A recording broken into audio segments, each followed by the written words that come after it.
last week, see what happened? I didn't win the match for you because I didn't want you to take your top off for those people. I upheld your virtue. I'm like your knight in shining armor. What? No, Jimmy, see, I want you to win. You know what? I'm sick of this. If you don't win this weekend, I'm dropping you from Lacey's Angels, and you will never speak to me again. Baby.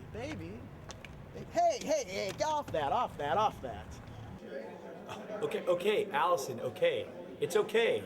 Yeah, look, of course I'm disappointed. I wish you were here, but it's all right. Look, I understand. It's no big deal, okay?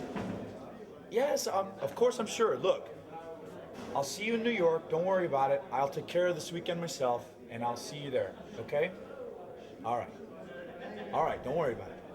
All right, I'll talk to you later. Thanks. All right, bye. You ready for this promo? Yeah, let me put this down. Hold on. All right, say one. All right, 5, 4, 3, 2. Ring of Honor, once again, a hotbed of action. A lot of things going on in Ring of Honor, but first and foremost, in my mind, is you, Nigel McGuinness. You've held that pure title for a very long time. And it's been a long while since Christopher Daniels had gold around his waist.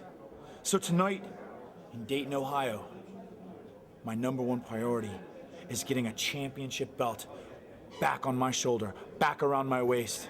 It's time for Christopher Daniels to be a champion once again. But above and beyond all that, the thing going on with Ring of Honor and CZW makes me think a little bit of you, Claudio Castagnoli. You see, at our 100th show, I finally put my hand out, like the Code of Honor says. I put my hand out to you. I chose you to be the first man I ever shook hands with in a Ring of Honor ring. And what do?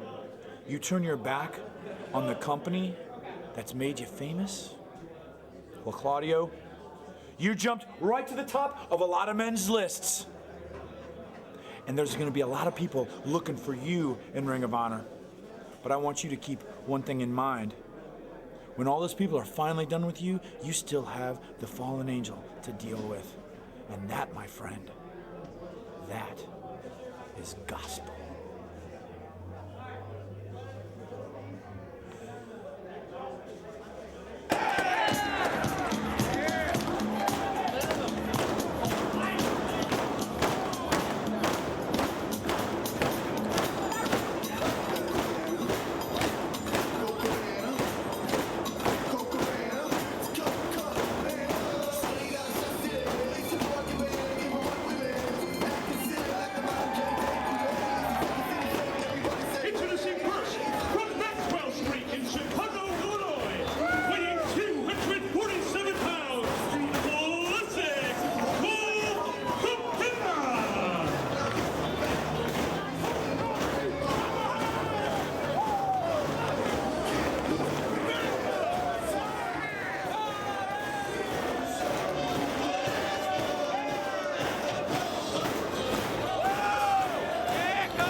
too good for him! You outkicked your Punk coverage, Jimmy!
It is April 28th, 2006. We are at the Montgomery County Fairgrounds in Dayton, Ohio, as Ring of Honor's Weekend of Champions kicks off our opening contest. Classic Colt Cabana taking on Jimmy Jacobs. Dave Prazak joined at this time by Lenny Leonard. There you see a smile on the face of Colt Cabana, something we have not seen here in ROH in quite some time. Colt Cabana, the opening match here, coming off that stunning upset loss in just 5 minutes to the ROH World Champion a week ago, Bryan Danielson in Philadelphia. And Colt Cabana, for months on end, has been focused on that war with Homicide. It wasn't about wrestling. It wasn't about hold-for-hold action. It was about getting some revenge. It was about payback. It was about trying to avenge everything that Homicide did to, well, for lack of a better term, try to end Cabana's life in the wrestling ring, in the parking lot, everywhere they went. Colt Cabana sort of more focused on being a brawler for the past several months. And now he had a chance at the world title last week in Philadelphia against the American Dragon and fell in just about 5 minutes. So it seems that Colt Cabana realizes he needs to get back on his wrestling game. He needs to fine-tune his athletic side of professional wrestling and needs to work his way back up the card. So here in the opening contest tonight, Colt Cabana taking on Jimmy Jacobs, looking to get back on track. And against Jimmy Jacobs, he's taking on an athlete who himself, I think, needs to find his focus and needs to focus on his wrestling matches and not Lacey on the outside. We saw again just a week ago in Philadelphia in that four-corner survival match. He had Jimmy Yang beat with the Contra Code, but he refused to get the 3 count because he didn't want Lacey to get naked as she had promised if he won the match. Oh yeah, ROHvideos.com, Lacey said, to give Jimmy some encouragement to win some matches, and if he was able to score the victory, that she would remove her shirt and lower herself, in Jimmy Jacobs' mind, being one of those women in professional wrestling that takes off their clothes for the wrestling fans. And he didn't want to see that happen. He thinks that Lacey should only expose herself to him maybe one day. Eventually. Possibly. But Jimmy Jacobs refusing to get the victory in that matchup shows just how much he cares about Lacey more than getting victories in Ring of Honor. So he needs to regain his own focus himself. And that lack of focus not only caused him not to take the pinfall, you see him blowing another kiss on the outside to Lacey. He wound up getting caught in that submission by Delirious and actually tapped out to lose that matchup. Some good agility right there from Colt Cabana, kicking Jacobs all the way out to the floor. Jacobs right back inside, collar and elbow tie-up as Cabana goes after the arm of Jacobs. Jacobs tried to grab the leg. Cabana says going to fire him off the ropes. Shot to the midsection, doubles Jacobs over. Cabana off the ropes, and Lacey with a handful of foot. Trying to lend a helping hand to Jimmy Jacobs. And Cabana putting his hands on Lacey, puts on the brakes and dumps Jacobs outside of the ring on the other side, and now it's Cabana going after Lacey. Handful of hair. Now Lacey grabbed his foot. Cabana grabs by the hair. No, don't touch her, Jimmy Jacobs says. And instead he just sends him face first to the ring post. All the way down to the floor goes Cabana, and that could piss off Jimmy Jacobs. Like I said, he doesn't care so much about getting victories these days as he does care about Lacey. And so trying to make the save for her, and now maybe Jimmy Jacobs getting a little bit more aggressive on Cabana here. What a blow it would be for Cabana here in his opening match. The first time in a long time here in Ring of Honor to fall to Jimmy Jacobs. Certainly this is a matchup very important to both these athletes. Jacobs now just choking away at Cabana. Has him set up against the ring post.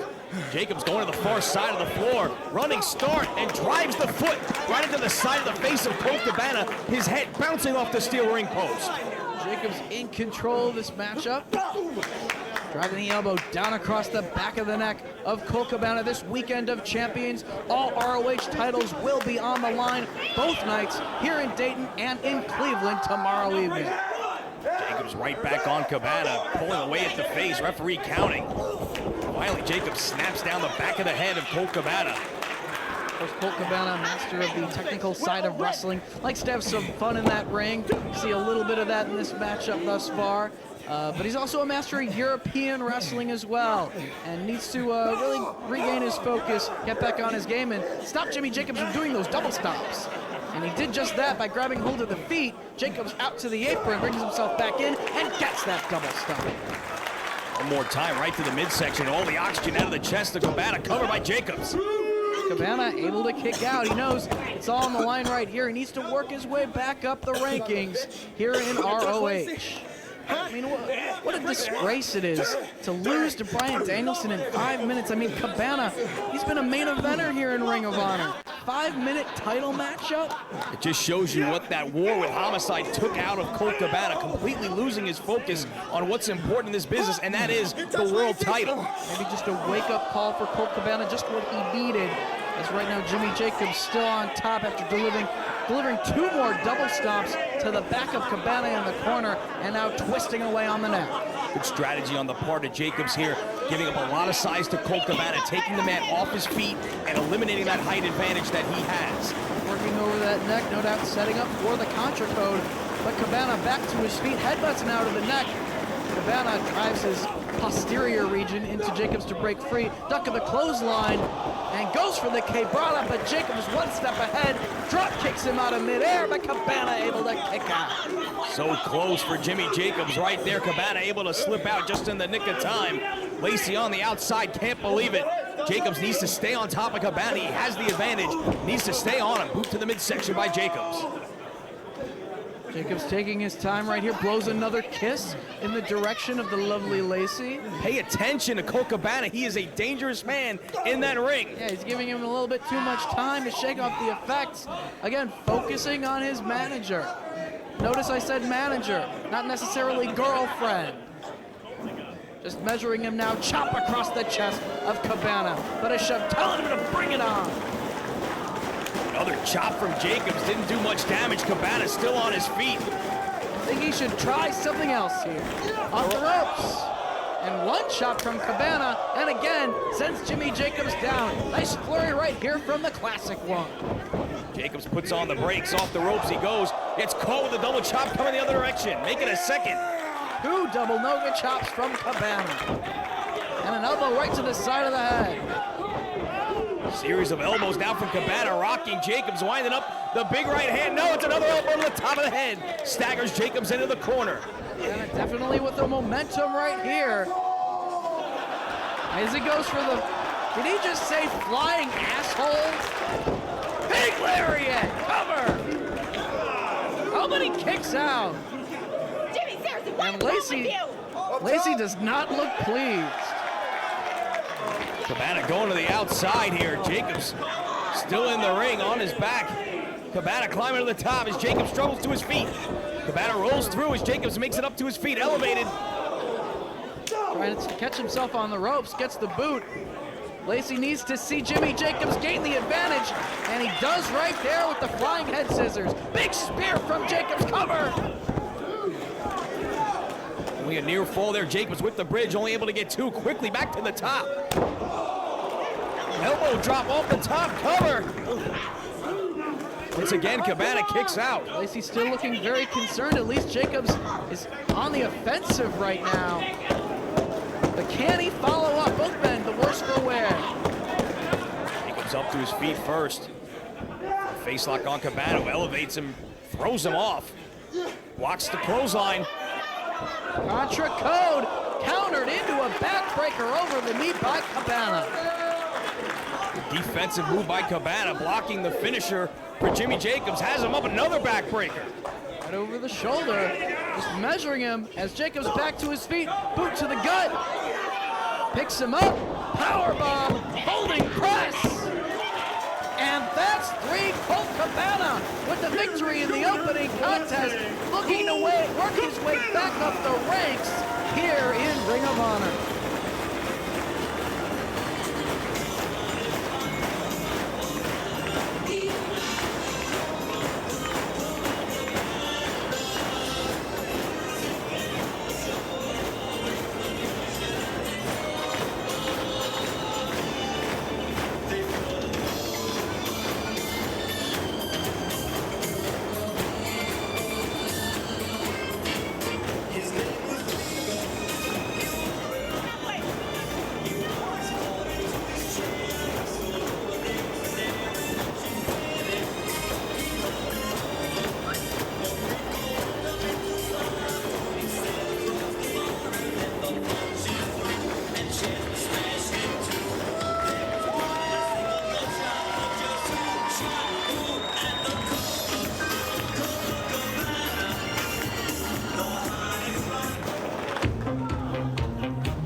But we got something important we got to talk about. I've got Ace Steel.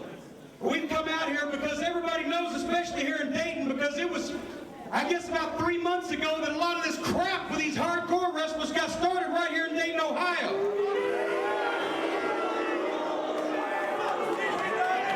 And I know a lot of you guys have heard about what happened last week in Philadelphia. Ring of Honor's 100th show, what was supposed to be a moment of triumph, went straight down in the toilet as a result of CZW and their hardcore crappy wrestlers. And the injury list in Ring of Honor is mounting up. My knee got taken out in Chicago about 3 weeks ago, and I'm going to be having surgery on May the 9th, take some cartilage out. Last Saturday night in Philly, BJ Whitmer got put through a table. He's in a neck brace. He's got cervical injuries. Adam Pearce's head looks like a baseball. He's got 20 surgical staples holding his cranium together. There's a lot of people hurt, and so we need the Ring of Honor guys to band together more than ever. So I'm asking you, Colt, if we can count on you here tonight, if all the people can count on you, if I can count on you.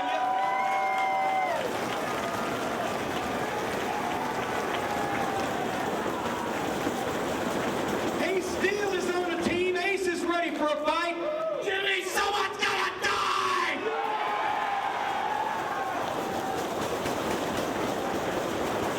And I know there's a lot of other guys back there led by one mean motor scooter, one bad go-getter, one big, angry Samoan is ready to fight back there.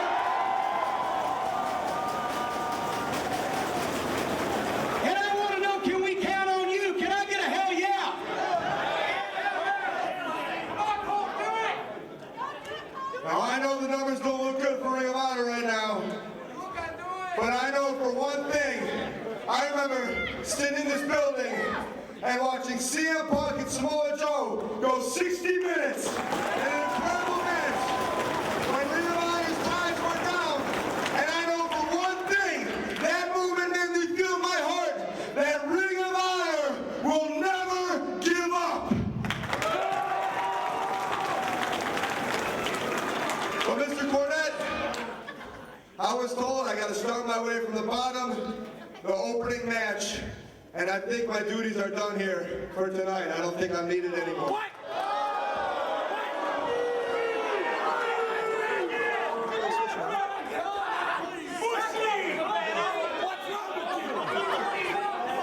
Are you going to turn your back on Ring of Honor? Are you going to turn your back on these people?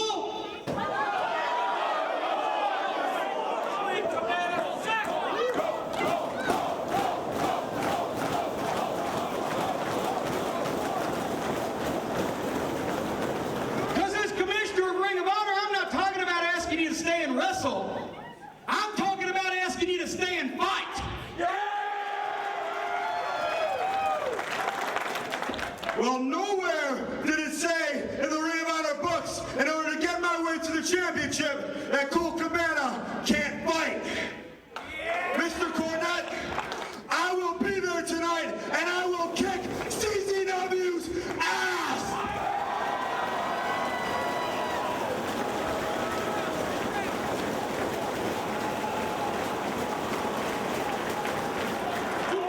I'm going to say one thing right now. If any of those hardcore wrestlers try to come in from the front door, from the back door, from the concession stand, or from their natural habitat, the shit house, then Ring of Honor may be broken, but it ain't broke. Ring of Honor may be battered, but we're not out. And I'm going to say one thing to one certain individual. And I know y'all know what happened last week. I would have expected it from the Butcher. I would have expected it from Hero or Zandig or the rest of their troop. But Claudio Castagnoli, I would say he's a turncoat. I would say he's a traitor. Those are pussy words. You know what Claudio is? Claudio is a deserter. Claudio Castagnoli left his comrades, his brothers in arms, broken and bleeding and bloody on the battlefield. He turned his back, he stuck a knife in him, and he joined the other side. Well, Claudio is supposed to be here tonight, but he hasn't shown up yet.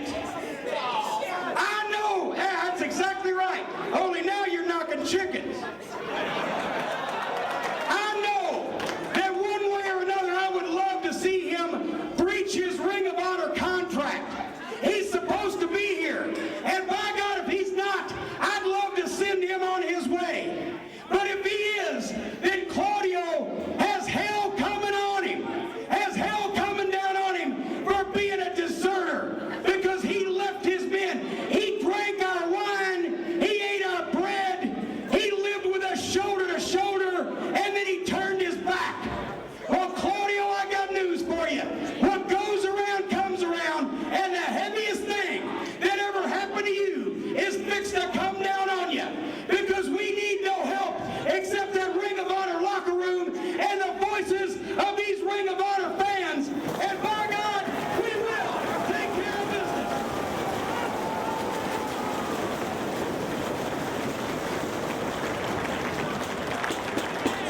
You're the man. And you're the man.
for tag team action as the team of Irish Airborne of Dave and Jake Christ take on the debuting Spud out of the United Kingdom and his tag team partner Jay Fury. It's gonna be a great matchup for up-and-coming high flyers. Spud making his ROH debut here. He goes through the legs. Quickly off the ropes he goes. Caught the wheelbarrow.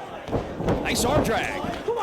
He's a very small competitor and he likes to use his speed and quickness to his advantage. Deja vu head scissors takes him over. Pipasso off the ropes. Going for the lion salt right there, but a sweep of the leg by Jake Christ. Sweep of the leg by Spud, goes for the cover, and both men back to their feet, neither man with a decided advantage. You see the quickness we talked about just moments ago. Sign of respect between both these great athletes. Tag into Jay Fury, tag into the brother, the other half of the Irish Airborne, Dave Christ. Jay Fury, a stocky individual, but don't let his looks fool you. He can take to the air just as well as the other three men in this matchup. Nice side headlock takeover. Dave Christ taking him over with the head scissors. As Fury works his way out of it, right into the side headlock. Jay Fury had been very impressive down for Full Impact Pro Wrestling in Florida. Irish Airborne very impressive in their short stay here in ROH. What an upset at Arena Warfare as they pinned the veteran former tag team champion Tony Mamaluke.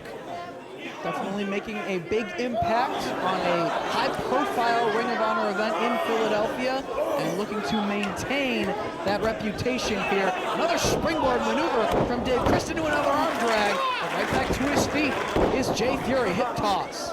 Just waiting for him to get back to his feet and going right back to the arm, holding onto the wrist lock is Dave Christ. All the way up top, takes him down with another arm drag, using the ropes for extra leverage. Fury, though, drives the point of the boot right into the midsection of Dave Christ. Snaps him down. Nice. Basically a suplex into a neck breaker. Good combination and innovation from Jay Fury. Makes the tag into Spud. Spud off the ropes. Getting some momentum now. Double team strategy. Connects with the kick, a bit of a glancing blow, but effective nonetheless as he drives the knee down across the chest. Spud now to the second rope. Off he comes and drives down with the leg drop. Good cover here by Spud. Todd Sinclair down, only able to get two. Spud really building his reputation over in Europe. This is his first time here in the United States, looking to really show the fans in America what he's all about. But it's the tag team work of Irish Airborne that's getting the best of him at the moment, but he's able to kick out. Spud didn't see the blind tag to Jake by David in the corner. Boot to the midsection, then a hard kick to the side of the head. Able to kick out at two, scooping a slam. Second row moonsault cover. Able to kick out. You got to hand it to Irish Airborne. They use the ropes to their advantage so very well. A lot of their offense stems from springboard maneuvers. As right now, Dave Christ going to work on Spud. Definitely see a bit of a lucha influence in the style of Irish Airborne. Nice snap suplex cover. Not enough to put Spud away. Pulling him into their own corner. Frequent tags by Irish Airborne as Jake Christ with a shot right to the rib cage. Sound strategy, taking the smallest man in this matchup and isolating from his partner in their half of the ring. Quick power slam and a cover, that might be it. No, he's able to kick out. Of course, Irish Airborne from right here in the Ohio region. A lot of their hometown fans here to see them in action and support them here in Ring of Honor. Again, double team work here on Spud, the smallest man in this matchup, and getting drop kicked with great force by Dave Christ. Jake dropped down. Spud went up and over the top, but caught with a drop kick. Jay Fury breaks up that pinfall attempt. Spud needs to find a way to get to the corner and make the tag, but Irish Airborne is not making it easy, keeping him in their half of the ring. Another scoop and a slam. The tag. Senton from the outside in, another cover. Irish Airborne, frequent tag team partners, trained together. They know each other so very well. This is the first time that Spud and Jay Fury have ever teamed anywhere in professional wrestling, so that's definitely a disadvantage for them in this matchup. Spud out of the corner, hard to the buckle. Jake follows him in, but runs right into the elbow of Spud. Nicely done. Elevates himself up to the second turnbuckle, boot to the face. All the way up top goes Spud. DDT just dropped it right on top of his head. Oh, but so worn down thus far from the onslaught, the tag team work of Irish Airborne that he can't go for an immediate cover. He needs to tag out. So we got a very fresh Jay Fury waiting on the apron. Spud inching his way towards the corner. Tag by Irish Airborne. There's the tag to Jay Fury. He pressed in and he gets caught with an elbow from Fury. Making a second and a drop kick. Jay Fury just on fire. Another drop kick. Quickly back to his feet. Hard chop by Fury. Since Dave Chris reversal by Jay off the ropes. Hangs on. Elevates Dave. Up and over, but he hangs on. Block, but one forearm and down to the floor. He goes, keep your eye on Jay Fury, waiting for the right moment to possibly take flight himself. But no! Spinning heel kick from Jay Chris puts a stop to whatever Fury had in mind. And there we see some great high-flying offense from the UK competitor Spud. Jay Chris now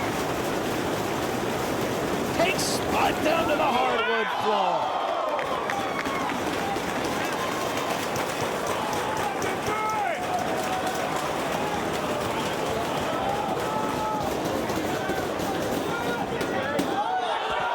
Asai moonsault from Jay Fury. All four of these competitors putting their bodies on the line for the sake of the victory. And we still have Dave Chris inside the ring, contemplating his next move.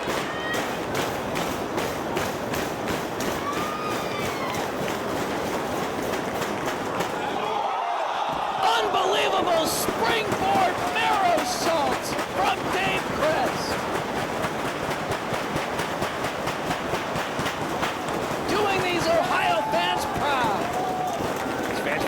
Of the effort of all four of these tremendous athletes.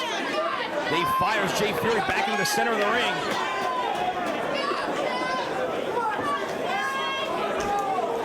See if he can follow up right here. Forearm shot. Make it two of them. Jay Trix back to his feet. Enzo Fury trying to stay on his feet, down to one knee. Goes for the cover. All but broken up by Jay Chris. Ducks the clothesline. Going for the neck breaker. Ace Crusher instead. Jay Chris looking to follow up right here. He's all fired up, getting his second win, but had his back turned and Spud looking to capitalize. Boot to the midsection, kicks away. Off the ropes comes Spud. And just drives him down with the code red, but not the legal man. Referee Todd Sinclair right on top of things. And plants Spud chest first, does Dave Chris. Dave Chris and Jay Fury still illegal men. Forearm shot from Jay Fury on Dave Chris in the corner. He's going to bring him out the hard way. Elevates, but get right on top of the shoulder, kicks away at Jay Fury's face. Double team maneuver here by Irish Airborne. That could be it, cover! And it is another big victory for Irish Airborne here in Ring of Honor.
What's up, Yankees?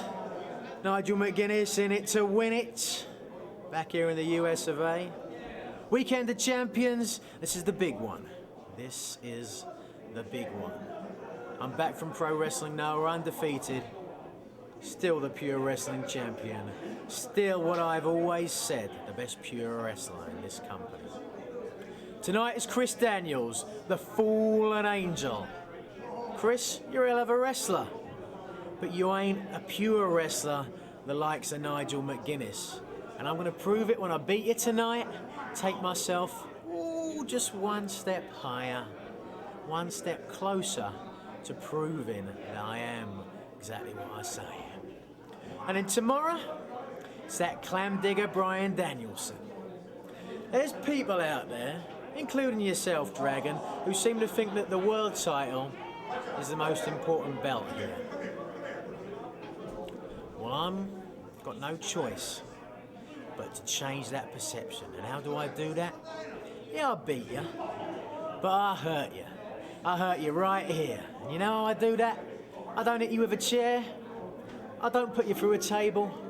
I out-wrestle you. I do the one thing that you and all these wankers seem to think you're the best at. I beat you in the ring. I make you submit, or I beat you 1, 2, 3. But either way, Weekend of Champions is going to be about one thing when all is said and done. And that's me proving that this is the World Pure title, and I am the world's best wrestler.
Well, the code of honor is followed, and as soon as the opening bell sounds, Delirious gets all fired up, and Jimmy Rave quickly out to the floor.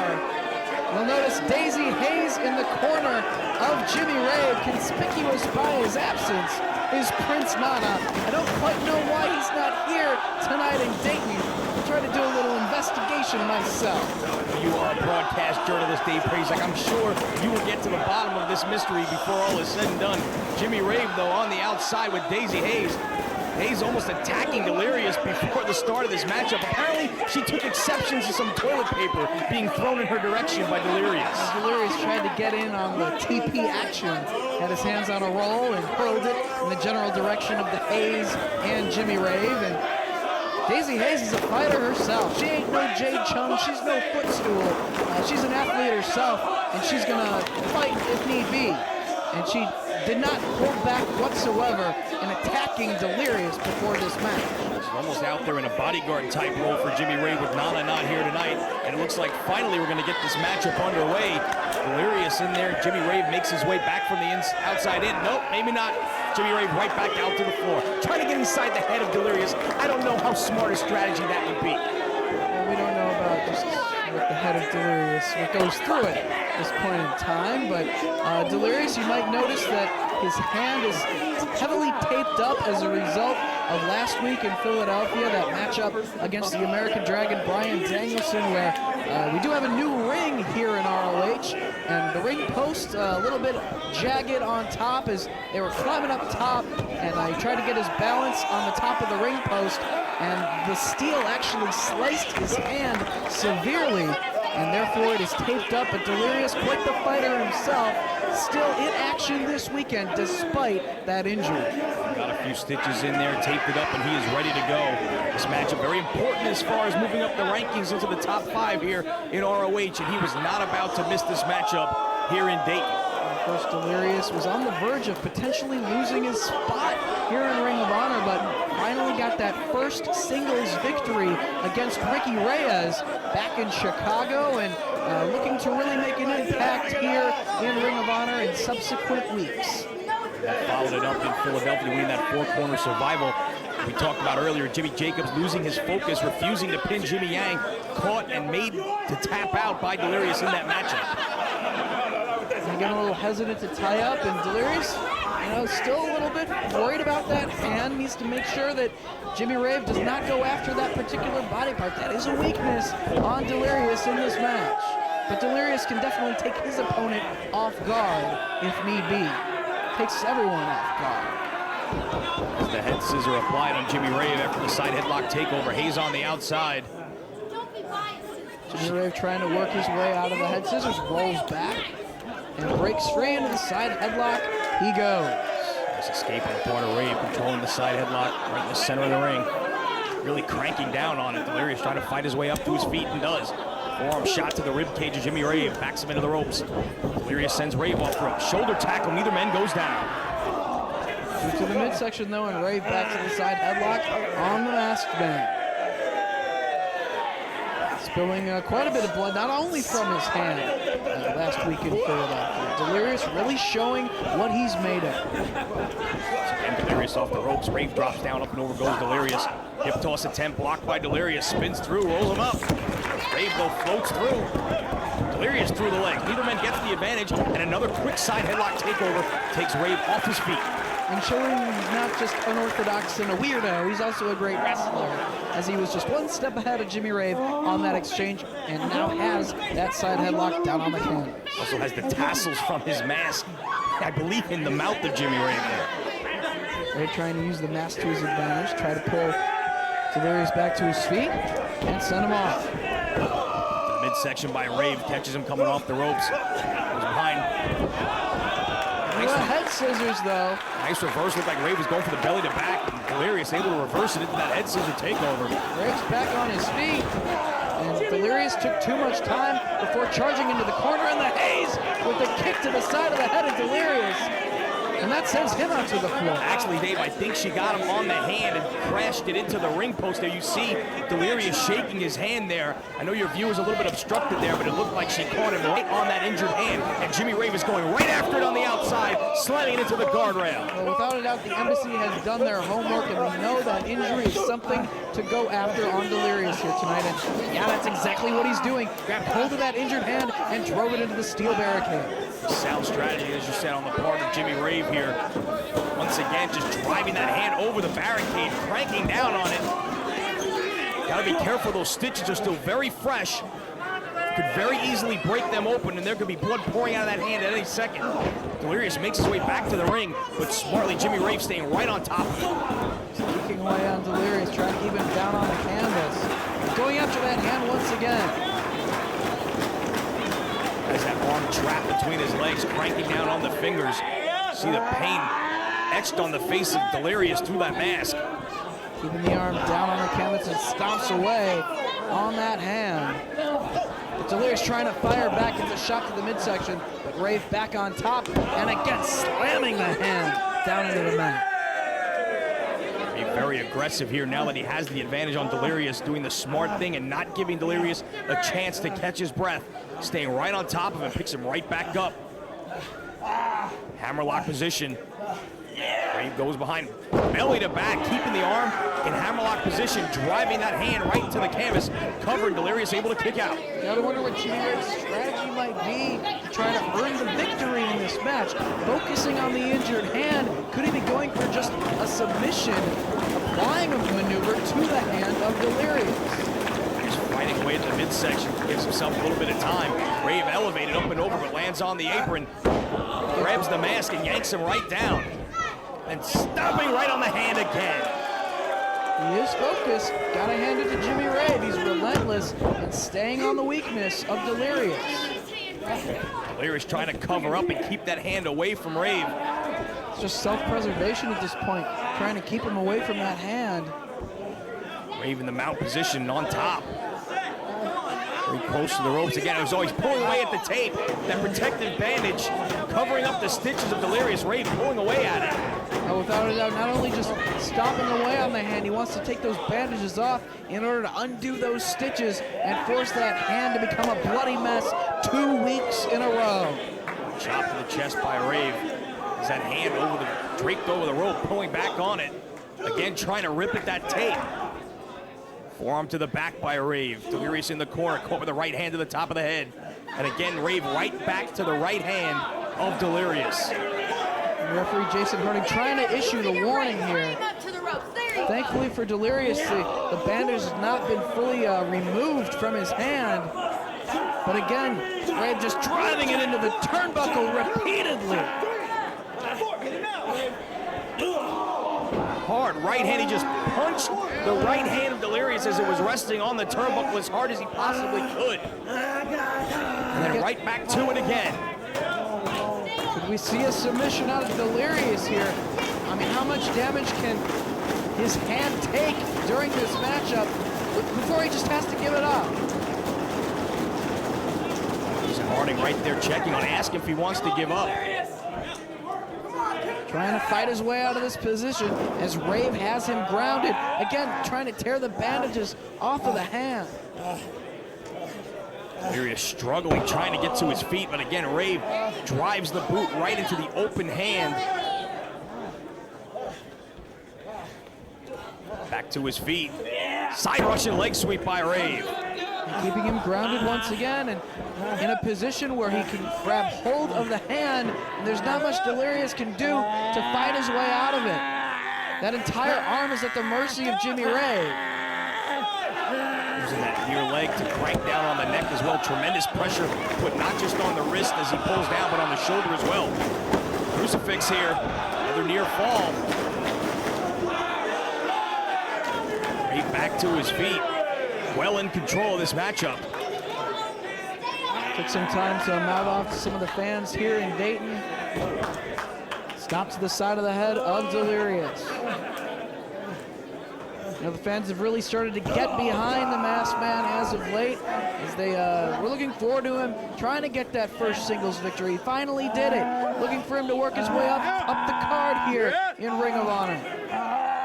And an injury to this hand, you know, making it even more severe after tonight, could certainly put a stop to that momentum that he has. Rave now just biting away at the hand.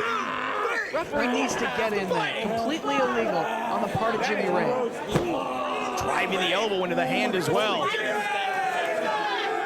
Rave on the outside, right back in. Delirious struggles to get to his knees. Right back to the hand, Jimmy Rave. He is as focused on a body part as I have ever seen him be. Delirious looking for the support of the fans here in Dayton to get behind him, give him that energy that he needs as he gets back to his standing position. Headbutt from Delirious, and again, trying to break free of the grasp of Jimmy Rave. He finally does. Buy himself some time, makes his way to the corner there. Trying to shake out that hand a little bit. Rave charges, gets met with the boots of the Masked Man. Up on his shoulders now, and plants Rave chest first. And drives the kick right into Jimmy Rave. Man down here, Delirious with a quick flurry. But how much does he have left to be able to follow up? He's been on the receiving end for the vast majority of this match. Off the ropes. Bam! Leaping lariat from Delirious. Still favoring that hand. Gotta wonder how much damage has been done and if he can last through this match. Another headbutt from Delirious. Reversal of the web. Up and over to the apron goes Delirious. Blocks the attempt. Connects with the forearm shot. Maybe looking for shadows over hell. But no, rolls through. Rave charges. And now driving the forearm across the chest of Jimmy Rave repeatedly in the corner. Firing away with those short clotheslines in the corner. Nowhere for Rave to go. Wearing him out. Bulldog out of the corner by Delirious. Needs to go for a cover here. Again, feeling the pain in that hand. Finally does cover him. But couldn't really hook the leg and go for a proper cover due to that hand. Looking to finish him off. What could Delirious have in mind? And back to their feet. Looks like he might be trying to cinch in that Cobra clutch. The Cobra stretch that he's earned victories with thus far. Able to block. Toe right into the turnbuckle. Using the momentum of Jimmy Rave against himself. Fires him into the corner. Panic attack. The running knee to the side of the head. Rave, though, looks like he got that leg up just the last split second and did a little damage to the hand as well. Slow to cover is Delirious. And to pull him out of the corner, too, so that the ropes could not save Jimmy Rave right there.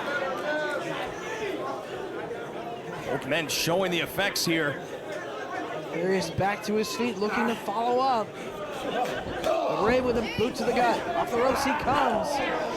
Caught with a knee by Delirious, who goes off the rope. Spear! Right into the spear by Rave.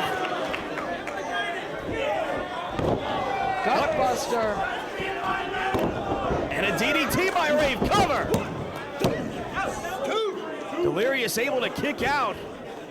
Rave looking to follow up himself. Modified butterfly lock right here with Delirious at a seated position. Looking to wear the man down, possibly get the submission, but Delirious getting back to his feet. Small move on the part of Delirious, eliminating a lot of the effects of this hold, getting to his feet. Big spring. Going for the backslide, and he gets it. Only 2. Running knee. Cover. Delirious gets the shoulder up.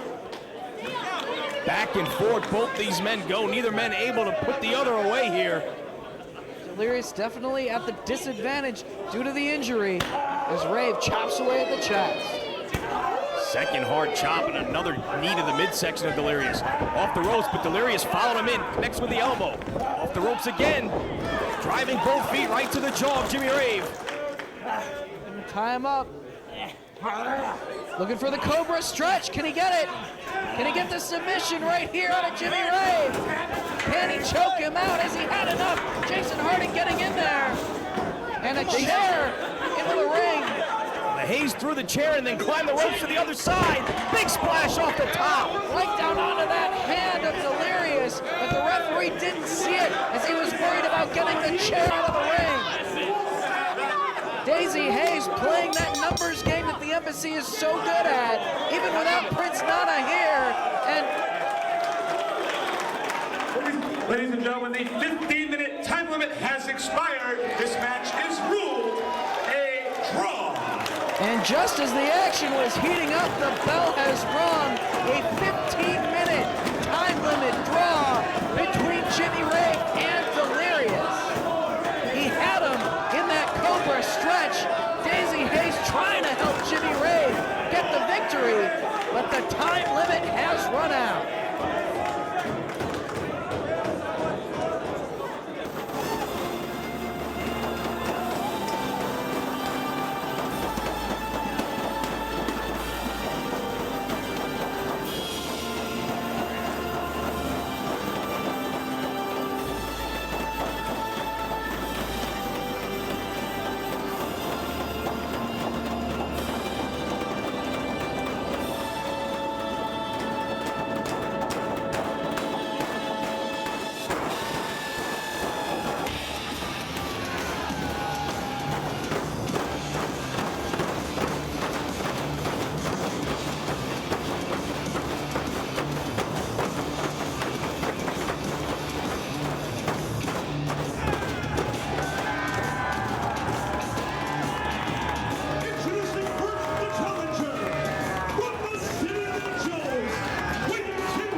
Here are the rules for this match. Make sure you understand them fully. You each get 3 rope breaks to break up a pinfall or submission attempt. Once you use those 3 rope breaks, the ropes are in play and can be used by your opponent, but they cannot be used by you to break up a pin or a submission. There's a strict 20 count on the floor. 20 count. There are to be no closed fist strikes to the face. On the first closed fist, you'll be given a warning. On the second, you'll be penalized a rope break. And if you have no rope breaks left, you'll be disqualified. The pure title can change hands on a disqualification or a counter. Both understand these rules?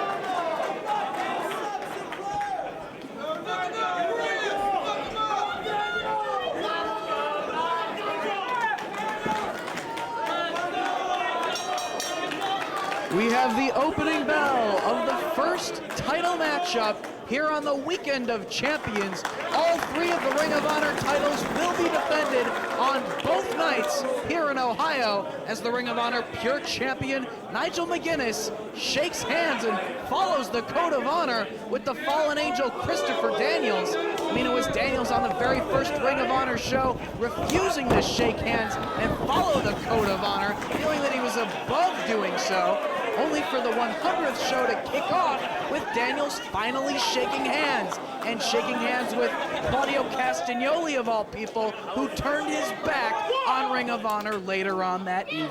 Claudio showing his true CZW colors, that being yellow. Speaking of yellow and CZW, what about Super Dragon earlier tonight, attacking the ROH Wrestling School student, working in the crowd as an usher here earlier tonight? And you don't need to give any credibility to that goof. You don't need to talk about him. It's all about the championships on the line here tonight. Nigel McGuinness and Christopher Daniels, 2 very skilled technical wrestlers. Should be an excellent contest. And eyeing each other in the center of the ring, cautiously waiting to lock up, looking for the single-handed Greco-Roman knuckle lock, maybe. Yes, we have it with the left hand. Daniels looking in with the right, as is McGuinness. Taking away one hand is McGuinness, going after the arm and brings Daniels down to the canvas, right into a quick cover, but both men back to their feet. McGuinness with a bit of a size advantage on Daniels, using his body weight to his advantage, able to get that quick near fall. Both men circling as they lock up once again in the center of the ring. Nigel McGuinness this time taking Daniels down, trying to grab hold of the head, but Daniels able to break free and work his way back to his feet once again.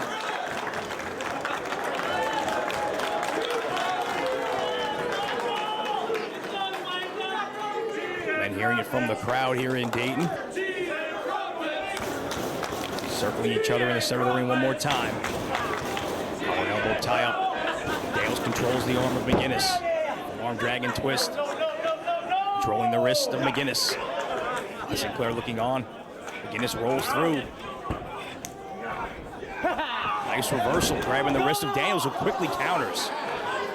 Nigel very cocky, he was able to get that hold, only for Daniels to quickly reverse it, and now it's Nigel. Breaking free, getting hold of the wrist lock once again. Spins him around, but it's Daniels countering once again. 2 very skilled athletes.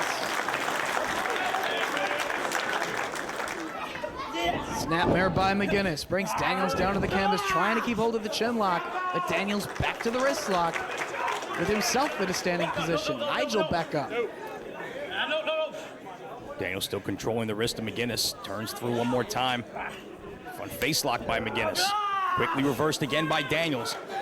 He said McGuinness has the size advantage. Daniels is going to have the quickness advantage on McGuinness. Hammerlock by Daniels. Nigel down to his knees. Rolls through. There you see that unorthodox European style of McGuinness, but Daniels counters it nicely and again takes the big man off his feet. Just as much as Nigel McGuinness is a world-traveled athlete, wrestled throughout Europe and has recently competed for Pro Wrestling Noah in Japan, the same can be said for Christopher Daniels, who has spent quite a bit of his career not only in Mexico, Puerto Rico, throughout the United States, but in Japan as well, and he's competed in Europe. McGuinness with the cravat broken by Daniels and goes right back to the arm. Another reversal by McGuinness, right back to the cravat. Daniels went for the break. McGuinness able to avoid it. Slips out though, makes his way to the corner. Fans here in Dayton very appreciative of the action. Daniels showing some sportsmanship there, giving McGinnis a chance to make it back to his feet. McGinnis, though, giving it to the crowd here. Once again, both men circle each other in the center of the ring. And the crowd getting behind Christopher Daniels.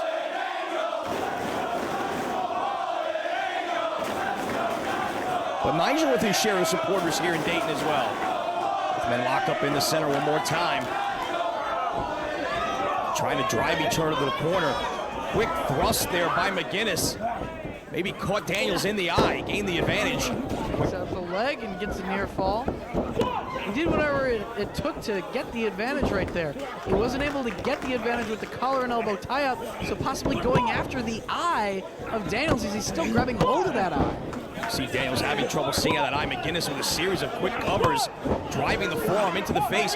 And smart move on the part of McGinnis. With every one of those covers on the kick out by Daniels, McGinnis maneuvered Daniels closer and closer to the ropes, and Daniels did in fact get caught using a rope break there to escape. The first rope break utilized by Christopher Daniels. Out on the floor, he has a 20 count to make his way back into the ring here. He's going to try and use some of that time.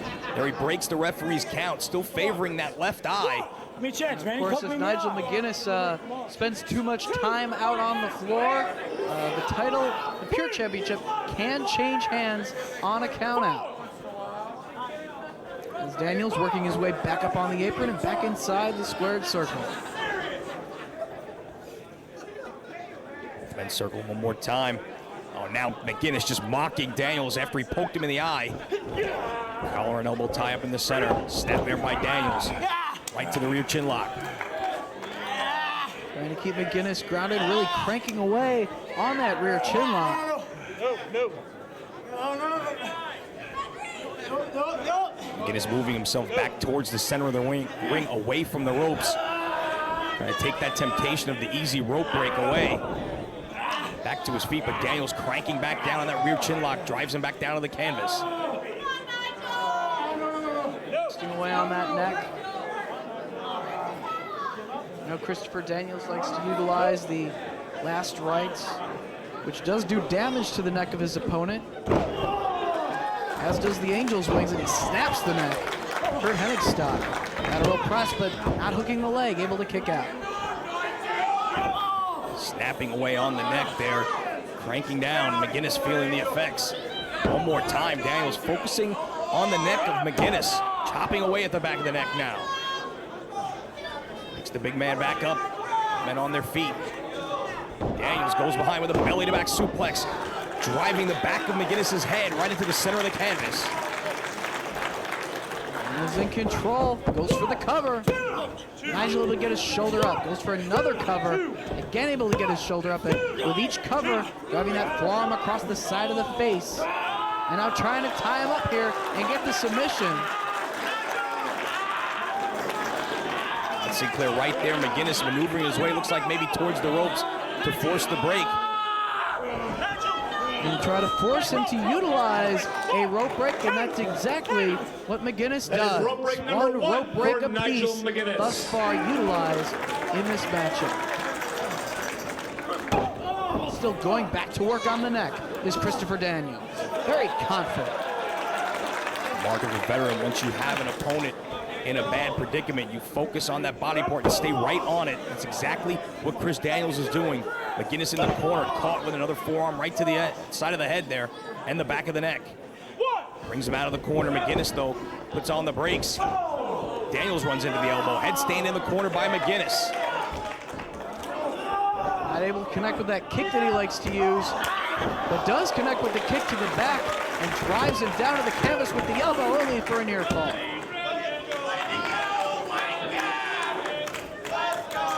Nigel likes to utilize that headstand in the corner to lure his opponent into several different traps. That's just one variation right there.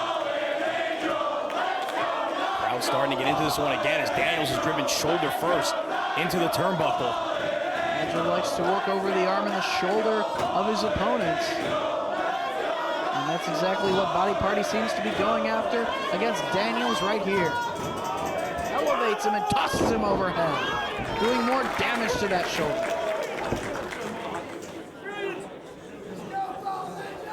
Course signed for tomorrow night in Cleveland. It is American Dragon Bryan Danielson versus Nigel McGuinness. Now, if Nigel is able to retain the pure title here in this matchup against Daniels, and if Dragon retains the heavyweight championship, the world title, later on tonight against Jimmy Yang, it will be title versus title, and that matchup would be held under pure title rules. So a lot is on the line concerning tomorrow night's matchup, concerning what happens tonight here in Dayton. McGuinness staying right on Daniels here, has that arm tied up. Cranking back on the shoulder while driving that forearm to the back of the neck as well. Daniels down on his stomach. McGuinness trying to turn him back around. Trying to wear down the fallen angel right here. Again, putting pressure on the shoulder, as well as twisting away on the neck. But Daniels back to his feet, firing away at the midsection. And really driving that arm down with a modified divorce cord.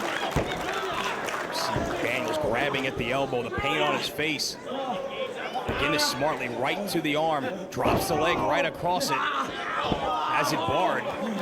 Cranking down with the legs. Basically has that arm scissored with the legs, putting more pressure on the arm as well as the shoulder. And the pain of the maneuver forcing the shoulders of Daniels down to the canvas for a near fall. Gotta hand it to Nigel, keeping control of the arm, not allowing Daniels to break free. And staying on that arm, changing it up a little bit. Going back on the forearm as well, submission maneuver here.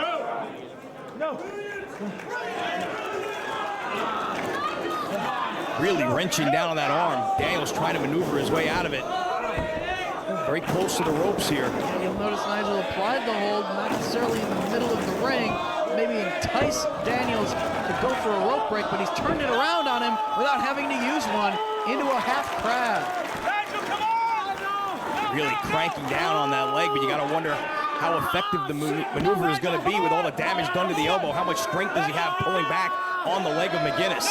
Nigel trying to power his way out and makes it to the ropes. Second rope break utilized by Nigel McGuinness. That's rope break number 2 for Nigel McGuinness.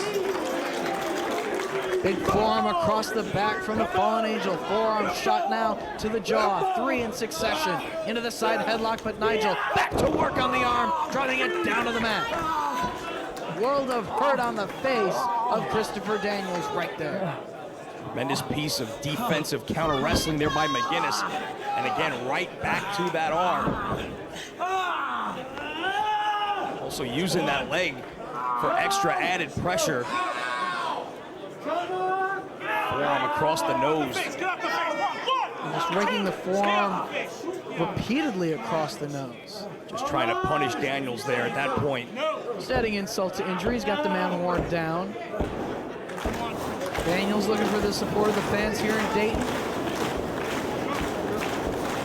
And they are getting behind him, trying to give him that burst of energy to work his way out of the hold and back to his feet. Not giving it up. Right there, checking. He rolls Nigel up. Only able to get 2. Both men back to their feet. European uppercut by Nigel and a clothesline from the left side. Well, he might have swept the leg as well. A modification of the STO, a maneuver that Daniels likes to utilize. Cover by McGuinness. Daniels kicks out. Did not hook the leg. Daniels still with enough left in the tank to power his way out. Another cover by McGuinness. Again, does not hook the leg, instead driving the forearm across the throat, but Daniels still able to kick out. Making Daniels exert that energy to kick out each time. Nigel looking to capitalize here, looking to follow up.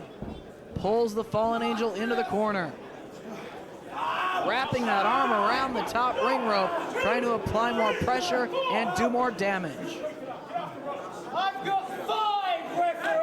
And borrowing a page out of Bryan Danielson's playbook, I have until 5 referee. Thinking about tomorrow night's matchup in Cleveland as he drives his shoulder right into the midsection of Daniels. He needs to keep his focus on Christopher Daniels, or he's not going to have that pure title tomorrow night to wrestle against Bryan Danielson with. Taking his time, comes charging. But Christopher Daniels saw it coming and capitalizes with the neck breaker. Drove the knee into the side of the face and then able to connect on the neck breaker. Still focusing on the neck of Nigel McGuinness as he has throughout the match. If every time Daniels has been able to get the advantage, he's gone after that body part. And now a flurry of offense from the Fallen Angel. To get that second win here is Daniels. Reversal by Nigel. Daniels off the ropes. Nigel sets a little early and driven to the canvas. Covered by Daniels. McGuinness able to kick out at 2.5. More damage to the neck. Another neck breaker. Off the ropes comes Daniels. STO. Cover. No, Nigel able to get his shoulder up. Could be thinking Angel's wings. Could be thinking, you never know. Christopher Daniels has an array of different maneuvers that can put away a man after working over the neck. European uppercut and an elbow. It's on the brakes and another clothesline from the left side. Quick cover. The Koji clutch also puts pressure on the neck of his opponent. McGuinness thought he had him right there, but Daniels again able to kick out. Still trying to shake out that left arm. Nigel barely able to stay on his feet as Daniels has been able to bring the fight to him. Shot to the midsection from Daniels. Down across the back with the forearm from Nigel. Elbow to the top of the head by McGuinness. Feeling the effects of that one himself. Picks Daniels back up. Sends him to the corner. Reversal by Daniels. Nigel with the headstand.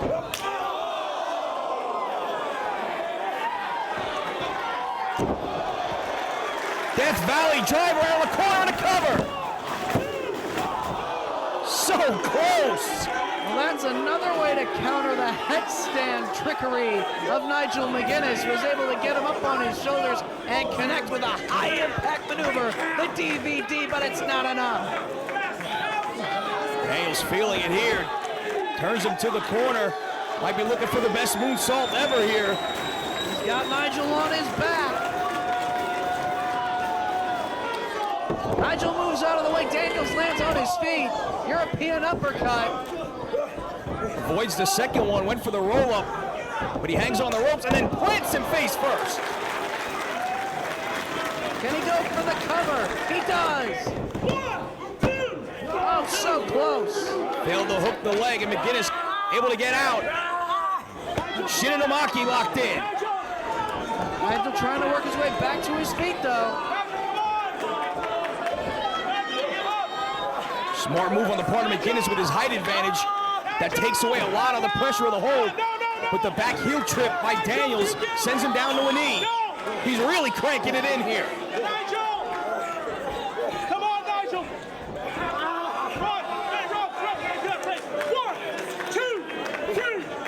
That is the third and final rope break for Nigel McGuinness. The ropes are now in play for Christopher Daniels, as Nigel has utilized all 3 of his rope breaks. McGuinness, though, fires him head first in the turnbuckle and goes right back to work on that arm. Also driving the forearm again across the chin and the bridge of the nose. Running start from McGuinness, little momentum out of the corner. Running European uppercut. Forearm by Daniels. Big lariat! Oh, but he kicks out! Third time McGuinness has hit that lariat from the left side. So close to putting Daniels away. It's anybody's ballgame at this point in the match. Pure championship on the line. Looks like Nigel might be the first man back to his feet. Crowd seemingly split between both athletes here. McGuinness, though, with the advantage on his feet first. As Daniels set up in the corner. Looking for the Tower of London if he can get it. Daniels saw it coming back into the Shinnomaki. The ropes are legal, though. Nigel has used all 3 of his rope breaks. Back into the middle of the ring, trying to break free, but Daniels, relentless, keeps the hold. Nigel has got to find a way to escape. The ropes can't save him here. Daniels does not have to let go of the hold.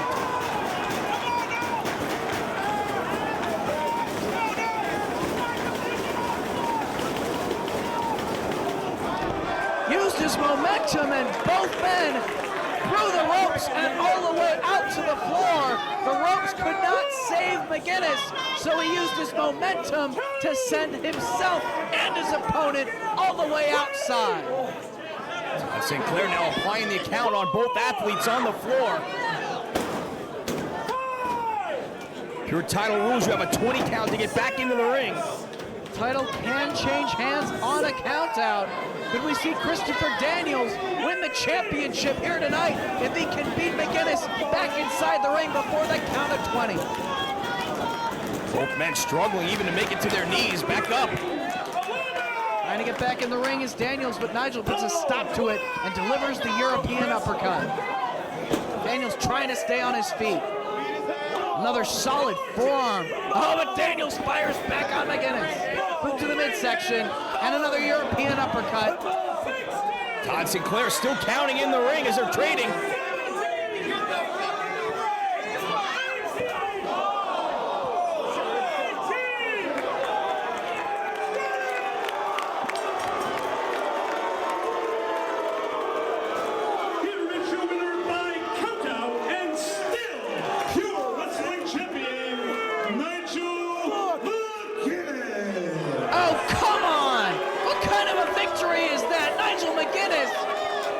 The photographer from ROHWrestling.com in the way, shoving her right into Christopher Daniels just to beat the referee's count. Nigel retains the title via countout, and if Bryan Danielson can retain the world title later tonight, it will be title versus title tomorrow night in Cleveland.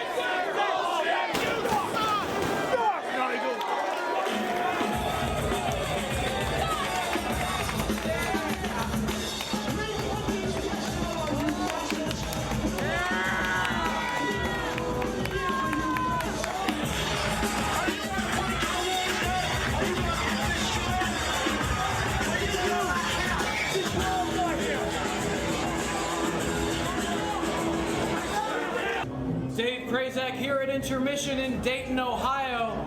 I can already tell there's going to be a war here tonight, but right now I'm joined by the ROH World Champion, the American Dragon, Bryan Danielson, and I thought I would let you know that Nigel McGuinness has already made it known that here on the Weekend of Champions, he plans on ending this weekend as the ROH World Pure Champion. What are your thoughts on these comments from McGuinness? You know, the Brits talk a lot of crap. I've proved time and time again that I am the best wrestler in the world. And tonight, after I beat Jimmy Yang, tomorrow, Nigel McGuinness, I'm going to unify the world title, I'm going to unify the pure title, and prove without a doubt to everybody in the world who the best really is. Oh, no, don't worry, I didn't come here to fight you. See, I got bigger things on my plate. You know, while you're sitting here with your lofty ambitions and stroking your own ego, there's one thing you fail to realize. Tonight, I'll be winning the Tag Team Championship. Tonight, I'll be running CZW out of the building. And after I'm done with them, I'll be coming back for what's mine.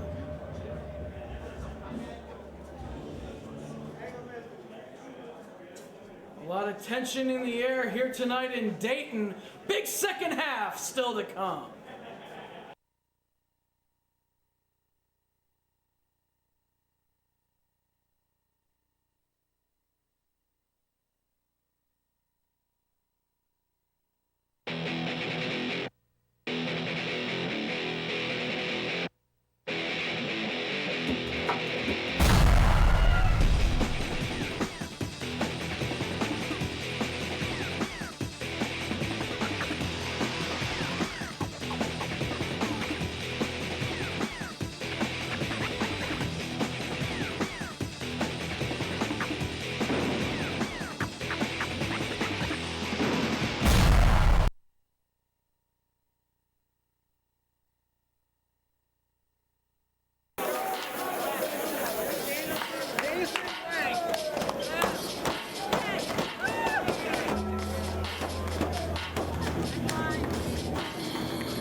From Seoul, South Korea, weighing in 200 pounds, Jimmy Yang.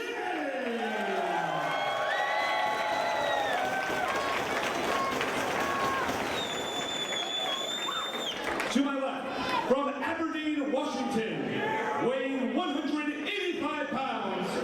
Kick him in the face! He's the best damn wrestler! And the best wrestler these pricks have ever seen.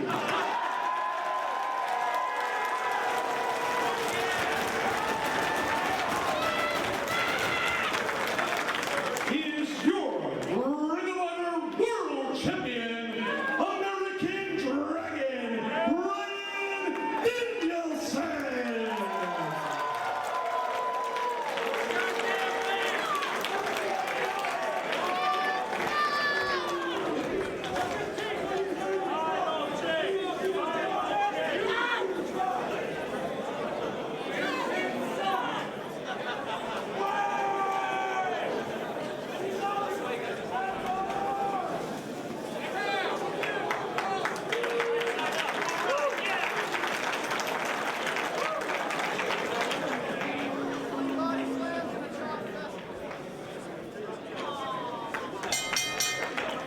The opening bell sounds to signal the beginning of tonight's ROH World Title matchup as the American Dragon Bryan Danielson defends against Jimmy Yang. Circling each other here at the start of this matchup. Bryan Danielson coming into this matchup on quite a roll, defending the ROH World Title not once but twice last weekend in Philadelphia. Quick roll-up. Quick 2 count by Jimmy Yang, as I was saying, defending the ROH World Title 2 times last week in Philadelphia. He beat Colt Cabana in the opener in near record time, and then took on Delirious in the second half of the show and defended the belt successfully a second time. Showing he is truly a fighting champion here tonight. Another quick roll-up right there from Jimmy Yang. Big matchup for Jimmy Yang here tonight as he looks to possibly become the James Gibson of 2006, meaning that if he can win the world title here in Ring of Honor, it really revitalizes his career, breaking away from the shackles of sports entertainment, if you will. And he certainly has a tough test against the best in the world champion himself, the American Dragon. Danielson asking the referee to warn Jimmy Yang about those kicks. Perfectly legal, though. Danielson just trying to get into the head of Jimmy Yang here in the early going. I don't think he's going to do that, though. Of course, Jimmy Yang wearing that white jacket to the ring here tonight. Saves that for special occasions, big matches. He wore it at WrestleMania 20 and also wore it during his ROH debut matchup back at Joe versus Kobashi in Manhattan, where he took on James Gibson. So that shows just how much this match means to the career of Jimmy Yang. After the biggest prize in our sport, the ROH World Title, and you see the aggressive world champ taking over quickly on the arm of Jimmy Yang. Talk about the aggressive world champion. That matchup in Philadelphia against Delirious. So show the mean streak of Bryan Danielson, just how much he wants to retain that title, not only going after that lacerated hand of Delirious, but busting him open by the head as well and tearing away at the mask. Almost disrespect to Delirious. Bryan Danielson so focused on being the very best and not losing to anyone in this world. Hard chop from Yang sends Danielson off the ropes, puts on the brakes, and quickly bails out to the floor. As soon as he saw that Jimmy Yang might have had the upper hand, Danielson decides that he's going to set the pace of this match just like he always does and take some time and wait to get back in that ring until he's well and ready.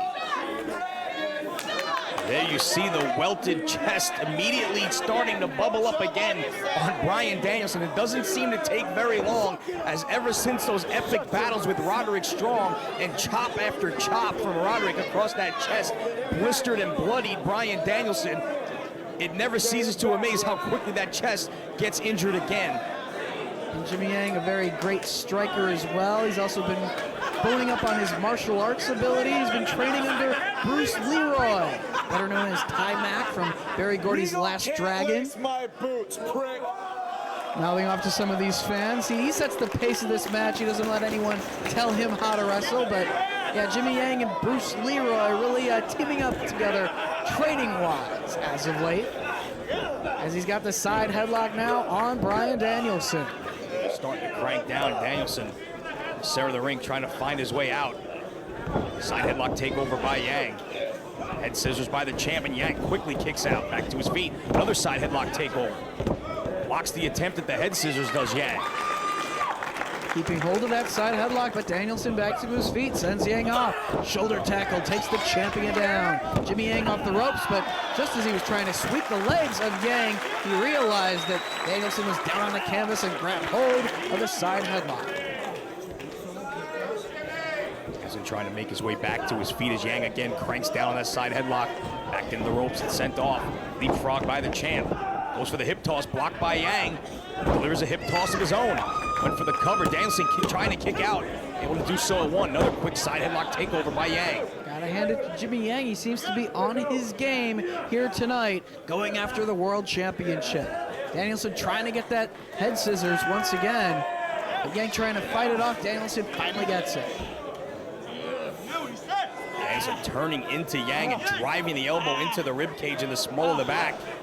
Extra added pressure there and pulling back on the arm as well. So many painful submission holds in the champion's repertoire. Just look at the way that he's bending the wrist and the arm of Jimmy Yang with this very hold. All the while still having the head scissors, but Yang able to maneuver his way into a headstand position and escape. Goes for the kick, glancing blow, doesn't do much damage. Danielson saw it coming and quickly tries to back his way to the corner.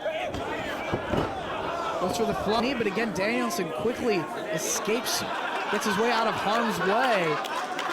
And a little bit of a smile as he creeps toward Jimmy Yang, staying down on the canvas, maybe even trying to lure him into a trap where if he gets too close, Danielson can grab hold of him. But no, it's Yang in the mount position, just firing away. Quick reversal by Daniels. Looked like he was trying to lure Yang in just for that very reason. Trying to go for that crossface chicken wing. That's the move he won the world title with from James Gibson. Oh, but way too close to the ropes. And waits till the count of 4. He has until 5 and gets that shot right across the back with the open hand strike right after releasing the hold. Now, Greco-Roman knuckle lock between these two athletes. We saw in that matchup with Colt Cabana last week, Danielson can take you out at any given moment. He doesn't have to go 47 or 58 minutes like he does with Roderick Strong. He beat Cabana in 5 minutes. He was looking to do the same to Jimmy Yang right here. He's a very unpredictable wrestler is Bryan Danielson, which makes it hard for a challenger to really scout Bryan Danielson. He utilizes a variety of different finishing holds. There's very different ways that he can retain the world title, different submission holds, different pinning combinations. The matches can go long, they can go very short. He's a very tough individual in that ring to even form a game plan going into a match like this. Very few weaknesses on the part of Bryan Danielson. He can wrestle pretty much any style, as you said, and it does make it very difficult for an opponent to prepare. Japanese stranglehold applied while driving the knee repeatedly into the back of Jimmy Yang. And now snapping backward, more pressure put on the small of the back while choking Yang out with his own arms. All the while keeping his own shoulders off the mat. Tremendous presence of mind there, but nice reversal by Yang. He turns the tables on Danielson, has him now trapped in the very same hold. Danielson not giving it up, and now it's Yang driving his own knee into the back of Danielson. Men back to their feet. Yang still hanging on to the hold as Danielson makes his way towards the ropes. Trying to find his way out. Backs him into the corner. Will we get a clean break here? Oh, sir. Elbow to the midsection by the champ. European uppercut rocks him.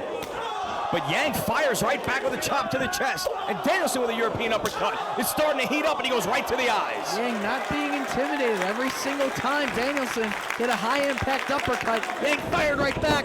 Inside cradle, but only 2. Danielson went to the eyes and tried to catch Yang unaware with a quick cradle. Unable to get the 3 count right back on top of Jimmy Yang here. Ripping away at the face. Completely illegal. And he does have until 5. Doing the very same thing. Utilizing the referee to his advantage. Now to a modification of the stretch plum submission. Turns it almost into a dragon sleeper from this position. Yang trying to break free, kicking away at the head, and breaks free of the hold. Able to connect with that knee strike to the top of the head of Danielson, frees himself from the hold, and catches Dragon coming in with a chop. Another chop by Yang sends him to the corner. Hard kicks. Right on the point of the jaw with that back heel kick. Rocks the champ. More martial arts maneuvers, possibly courtesy of the influence of Bruce Leroy. As now, Son of the Buckle is the champion. Yang comes charging, sidesteps, and meets nothing but ring post. Split-second hesitation maybe on the part of Jimmy Yang cost him there. Dragon able to sidestep him and send him shoulder first to the ring post, and he is feeling it out on the floor. Now Danielson knows that there is a weakness on the body part of his opponent, and just like always, as soon as he senses a weakness, he targets it. Right out to the floor he goes. Hard Irish whip up and over the guardrail into the crowd goes Jimmy Yang, wiping out a fan in the second row. Trying to help him back to his feet, but feeling the effects is Jimmy Yang, as Danielson pulling him back over the guardrail and elevating him up on his shoulders now. Oh, just dropping him chest and throat first over the top of the steel barricade. Look at the look of determination on the face of Danielson. And you can tell the champ smells blood in the water here. He is all over Jimmy Yang, not giving him a chance to recover for a second. Sends him back into the ring and goes right for the cover. Once again, but Yang keeps kicking out. We're seeing the same kind of aggressiveness, the savage onslaught out of Danielson here against Yang that we saw in that match against Delirious. Crossface right there, going to work on the face of Jimmy Yang. Now stretching those arms out, putting pressure on the shoulders. Driving the knee into the back. Gotta wonder how much damage has been done to the shoulder of Jimmy Yang by that ring post. Another vicious crossface right on the bridge of the nose. Gonna tie up the legs here. Danielson in control, changes it up just a bit, still has the legs tied up. Takes the time to silence one of the fans here in Dayton.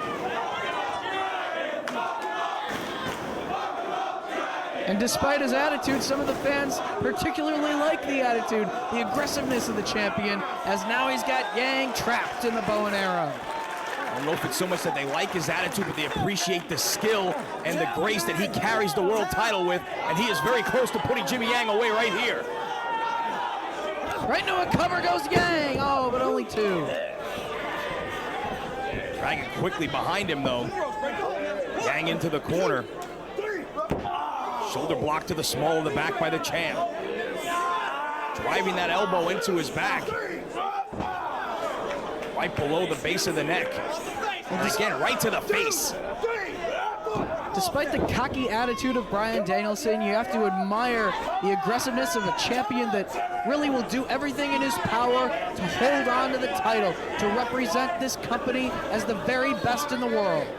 As now he's looking to cinch in, possibly if he can get hold of the arms, the surfboard. He's got the legs tied up, but Jimmy Yang trying to keep his arms free of the grasp of Danielson. Dragon grinding the fist to the small of the back near the kidneys, forces the hands back into a position he can get a hold of. Trying to rock back. And he does. Elevating Yang, tremendous pressure put on Jimmy Yang here by the champ. Several different body parts at once. Referee asking, but Yang not giving it up. Changing it up, grabbing hold of the chin lock from this position. Still with the legs tied up. Pressure put on the back. And this time it's a little bit of a shortcut from Jimmy Yang. A little bit of payback for Danielson, taking some shortcuts himself. I tell Yang was desperate to find a way out of that maneuver. Goes to the eyes and is able to free himself, but only momentarily, as the champ quickly goes right back to that rear chin lock. Hey, turnabout is fair play just as much as Danielson will do whatever it takes to hold on to the belt. Yang will do whatever it takes to walk away from Dayton, Ohio, the new champion. Trying to put Yang to sleep here. forcing him to carry all of his weight. Referee checking on the arm. Crowd trying to rally behind Jimmy Yang. Danielson sees that the referee's line of vision doesn't quite, well, there he did see it. He was utilizing the ropes for some extra leverage on the hold as the referee was more focused on asking Yang if he had had enough. But Yang not giving it up here. Still has some fight left in it. Struggle his way back to his feet and does. Elbows to the midsection by Yang. Frees himself off the ropes. He goes. Ducks the lariat. Super kick right on the ear of the champ. Oh, that could have knocked him out. As soon as that connected, Danielson just tumbled down to the canvas. Gotta wonder if he even knows where he's at this point. But Yang's so very worn down, can't immediately follow up. Yang back to his feet, forearm strikes. What a flurry from Jimmy Yang. Chop across the chest. He's a champ out of the corner, hard to the buckle. Yang follows him in and runs into the boot. Dragging on the second rope, caught with a spin kick right on the chin. Got the champ down, and instinctively, after that high impact move, Danielson rolls to the floor so that he can't be pinned. Yang can't go for the cover.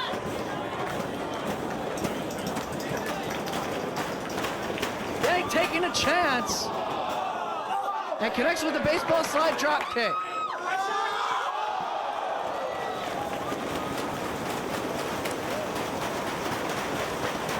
Corkscrew press there off the ropes from Yang. Looked like originally he was going for that space flying tiger drop.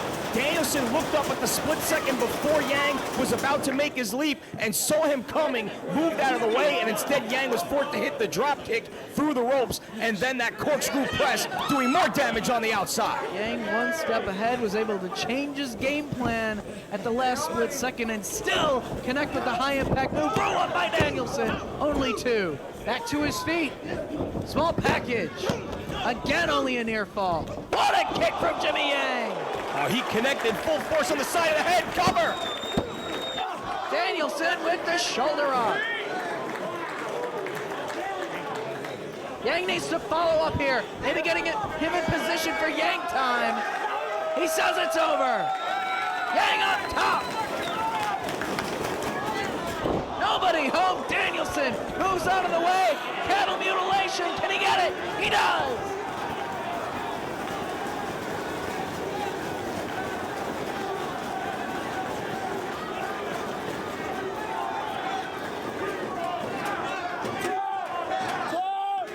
Yang to his knees, trying to find a way out. Danielson still has it locked in right in the center. What a bridge by Danielson. Can Yang maneuver his way toward the ropes to force a break? He does. What tremendous neck strength, though, on the part of the champ. Still able to keep that bridge while Yang was trying to maneuver his way towards the ropes. Danielson can't believe it. He thought that was it. Knowing Danielson, that's just going to make him even more determined. Yeah, look at the look on his face. Yeah.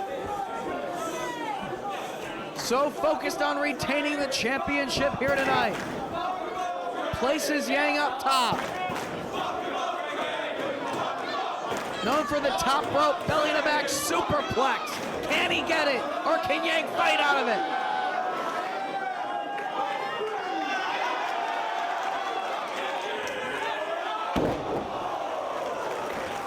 Able to connect with all of it. Crawling across, hooks the leg. And Yang kicked out. Another cover. Another kick out. Oh, look at the look on Danielson's face. He cannot believe it. What does he have to do to put away Jimmy Yang here tonight? What does Yang have to do to earn the championship? Oh, what guts on the part of Yang. That would have put many, many competitors away, but he still finds a way to kick out. The cross-face chicken wing once again. Too close to the ropes. Pulls him into the center. Bull Nelson broken. Roll up. Only two. Lariat turns him inside out. Yang able to get that near fall. Danielson popped right back up and almost took him out of his boots with that lariat. He says, that's it. Goes behind. Places him up top. And we see another belly-to-back superplex elbow. A second from Jimmy Yang, trying to fight his way out of this position. Stuns the champ. You can see his eyes kind of roll back in his head there for a second. Both men up top, very precarious position. Who's gonna get the maneuver? Yang all the way up top. Neck breaker off the top. But he can't follow up, he can't cover him right away. Slowly crawling toward Danielson. Yang, cover. He kicks out, he kicks out. Oh, that split second he had to hesitate as he shook off the effects of the maneuver himself. May have cost Jimmy Yang the world title right there. To follow up, he went for Yang time earlier, couldn't hit it. If he can get Danielson on his back, go back up top and connect with the maneuver, he can win the title here tonight as an exchange in the center of the ring between these two men. Both men hitting very hard. Trading hard forearm shots. Danielson getting the better of it momentarily. Ducks the kick. Roaring forearm. Danielson charges into the elbow. Yang up top. And gets crunched on the top turnbuckle. Danielson still staying with him, trying to lock in the chicken wing, and he does. He's got it locked in. Almost got his shoulders counted the mat, but he hangs on to the crossface chicken wing.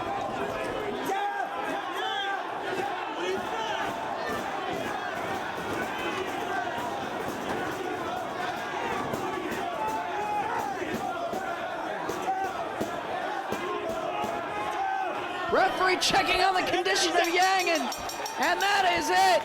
Bryan Danielson retains the world title and will go on to Cleveland tomorrow night. Title versus title against the pure champion, Nigel McGuinness. But you got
few seconds, this place was Armageddon.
About time I had a good look at that.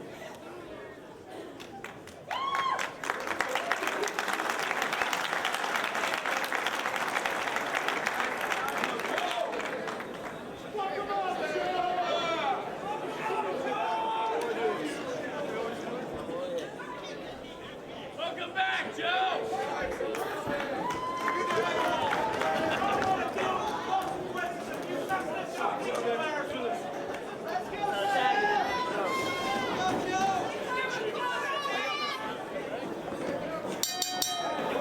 Matt Sydal to start things off in this tag team title matchup against Roderick Strong as Generation Next of Austin Aries and Roderick Strong, the champions, take on the challenging team of Matt Sydal and Samoa Joe. Now Samoa Joe has made no secret that he wants to become the very first Grand Slam champion here in Ring of Honor, to hold all three of the titles at one point during his career. The tag team titles are the only championship left for Samoa Joe to fulfill. Taking Matt Sydal as his partner. Sydal, a part of Generation Next, in the midst of a bit of a competitive rivalry with his Generation Next teammates as he makes another attempt at taking the ROH tag titles from Strong and Aries, who just elevates Sydal up and over. Very quickly working his way back to a standing position. That's Matt Sydal, frequently teaming with AJ Styles as of late to try to take the tag team titles from his Generation Next stablemates. Maybe changing things up with very accomplished individual, former Pure Champion, former World Champion, one of the most storied World Champions in ROH history, Samoa Joe. Maybe that will be what does the trick to earn Matt Sydal his first title here in ROH. Drop toe hold by Strong as he hangs onto the arm of Sydal. Grabbing hold of the hair. Roderick Strong and Austin Aries have been a very dominant tag team as champions. Of course, just last week in Philadelphia, retaining the titles against the Rottweilers of Homicide and Ricky Reyes. Aries and Strong setting down every opponent placed in front of them since winning those tag team titles. And Strong is tied up in the ropes. Todd Sinclair backing Matt Sydal up. Austin Aries taking a swipe at his partner from Generation Next, keeping him on his toes. All three Generation Next members in this matchup, very gifted athletes. Again, like you said, a competitive rivalry. It's not so much hatred between any of them. It's more about just who's the more skilled wrestler of the bunch. And of course, their stablemate, Jack Evans, currently competing in Japan for the Dragon Gate organization. And we wish him well, but they're still going it here in Ring of Honor full force. Hard shoulder tackle, neither man going down. Side headlock by Seidel on Strong. Really cranking down on it. Strong with the waistlock, backs him into the ropes. Sends Seidel off. Other shoulder tackle. Seidel bounces off the ropes. There you see the quickness of Matt Seidel. Wheelbarrow by Strong, able to land on his feet though is Seidel off the ropes. And a deep arm drag by Seidel. Strong pops right back up. Japanese arm drag and hangs onto the arm. Matt Seidel actually executing a backflip while holding the arm to maintain the hold. But it's Roderick Strong back to his feet first. A little bit of a handful of hair to back Seidel into the corner. Reversal of the Irish whip. Strong takes the buckle. Seidel up and over, but lands on the apron. Blocks the attempt and connects with a shot on Roderick Strong. Seidel up top, open hand strike from Roderick Strong. Goes for the slam off the top and a victory roll from Matt Seidel. Oh, so close right there. We were that close to having new tag team champs right there. And Roderick Strong, though, with a wicked knife edge chop on Seidel, and he wants no more of that. No more chops, please. He knows exactly what Roderick Strong brings to the table in terms of the chopping game, but you want to talk strikes, Samoa Joe is one of the very best.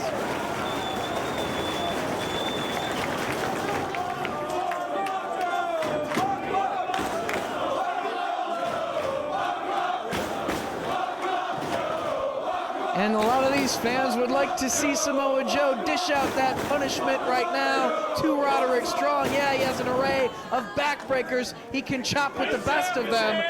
But just how much can he do to a monster such as Samoa Joe? Yeah, they don't want to see Joe just punish Roderick Strong. They want to see him punish Claudio, that turncoat, too. Backed into the corner. Oh, gets out of the way of the chop. Samoa Joe avoids the punishment. Yes, tomorrow night in Cleveland, Samoa Joe set to take on Claudio Castagnoli in singles competition. So though he has his sights set tonight on becoming the Grand Slam champion, he's also got his mind on CZW, and namely Claudio. Again avoiding the chop attempt from Roderick Strong. Best defense to that chop is to just not get hit by it in the first place. Shoving Strong away as he went for that chop a second time. Then circling each other in the center and lock up collar and elbow. Joe quickly forces Strong to the ropes. Todd Sinclair there looking for the break. Went for the kick, Roderick caught the boot, and there's the chop from Roderick Strong. And again, just going to work on Samoa Joe, who's finally able to get that opening and connect, and makes the tag to Austin Aries. Comes in, drives the boot to the midsection, side headlock on Joe. Cranking down on that headlock.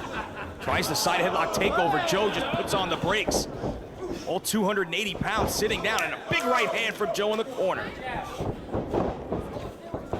Been over all the way to the other corner goes Aries and connects with the elbow. Sends Joe reeling, but not all the way down.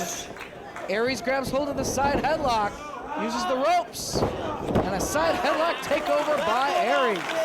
And well, we've got Samoa Joe versus Austin Aries in the ring during this matchup. Who can forget the world title change back at Final Battle 2004, where Austin Aries put an end to that illustrious world title reign of Samoa Joe. Of course, the rematch at the 3rd anniversary celebration, Part 3, and that pure title match at Escape from New York.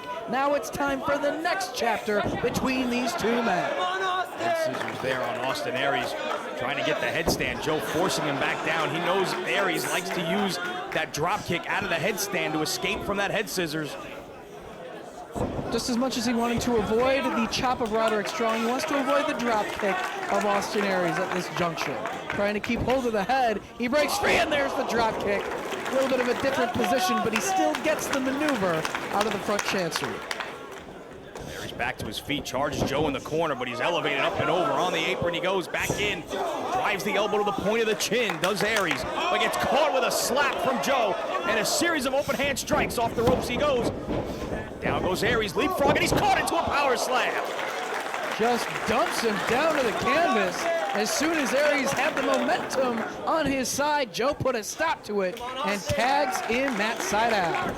Seidel quickly on Aries with the front facelock. He realized he was very close to the corner of Roderick Strong to potentially make the tag, and quickly grabbed hold of the body of Aries and now sends him into the buckle. Charges in, went for that running knee strike, blocked by Aries. Ducks the clothesline, does Seidel. Drives the leg across the chest, cover! Only gets 2. Sydal staying on the man. Into the chin lock he goes. Wrapping his legs around the body. Jockeying for position. Who's going to get the momentum here and the advantages? Now it's Matt Sydal very uncharacteristically swinging strikes to try to work his way into the corner and make the tag. In comes Samoa Joe once again. There you see a little bit of that competitive rivalry between the members of Generation Next flaring up for a second there. Both men getting very aggressive with each other, and then the tag to Samoa Joe. Snap bears on Aries. Chop to the back. Kick to the chest. Off the ropes he comes and drives the knee down. Trademark Samoa Joe. That's the combo. Cover by Joe. Hooks the leg. Strong in to break it up. Joe glares at Strong as he makes his way back to the corner and turns his attention back to the former world champ Austin Aries, the man who ended Joe's 21-month reign as world champ. Cravat by Joe brings him to the corner. Face first to the buckle he goes. Another tag to Sydal. Gotta hand it to Joe and Matt Sydal working well as a tag team here in this matchup thus far. To the rib cage by Sydal. Just kicking away at the midsection of Austin Aries. Snap bears him out of the corner and sets him down. Stomp to the face. Up to the second rope goes Matt Sydal. Cannonball leg drop. Down across the back of the neck. Rolls him over. Cover. Oh, but he's able to kick out. Oh, very close to new champ right there. I'll tell you what, Samoa Joe's choice of Matt Sydal as his partner to become the Grand Slam champ's looking pretty good right now. Frequent tags by Sydal and Samoa Joe as the big man back in. Kicking away on the side of the head of Austin Aries. Good job of isolating Aries from Strong here for several minutes. Firing away in the corner with chops and punches to the face. Just hammering him down to the corner. Another high-impact combination from Samoa Joe. Forward for Aries to go in the corner. Repeatedly caught by Joe. Irish whip. Aries hard to the buckle. Running forearm strike. Leaping kick to the side of the head by Joe. What agility by the big man.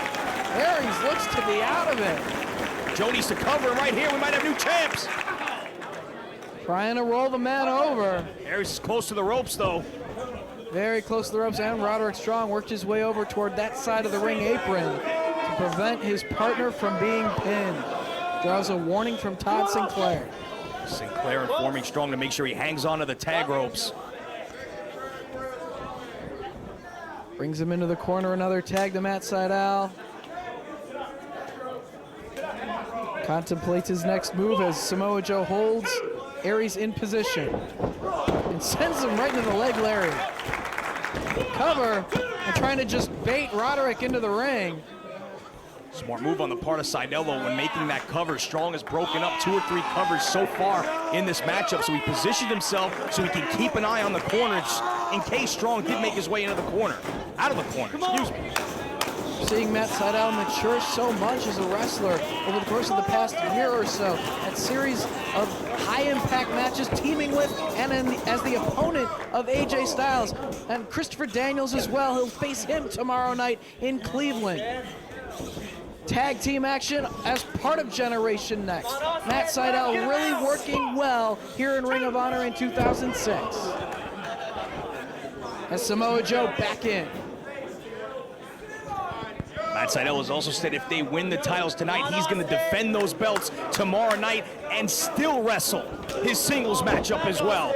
2 matches tomorrow night for Matt Sydal. Shows just how much he wants to earn his place in this organization. As now it's Samoa Joe really going to work on Austin Aries, but he's firing back.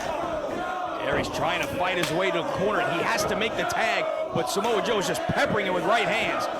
Oh, Big knee. Oh, right to the side of the head. Austin Aries likes to kick people in the head to set up for a victory, and several times during this match, we've seen Samoa Joe do just that to Austin Aries. And now I believe somebody's got a dirty face. That's just a beard. And he's the victim of the face wash. Samoa Joe hits the ropes. Comes charging, but a drop toe hold from Austin Aries prevents himself from getting his face kicked into the front row here in Dayton. And a big running drop kick from Aries. No one in the corner, though, for Aries to make the tag, too. Roderick Strong knocked off the apron before that maneuver by Joe. Aries has got to find a way to make it to his feet. He's crawling towards the wrong corner. Both men very worn down. As Samoa Joe crawling toward Matt Sydal. Tag Sydal, and there's a tag to Roderick. Strong finally able to make his way back up from the floor, and he is all over Matt Sydal. Backslide, though, by Sydal, trying to put on the brakes. Strong fights his way out. Has him up on his hips. Into a gut buster. Backbreaker right over the knee. Folded Sydal in half.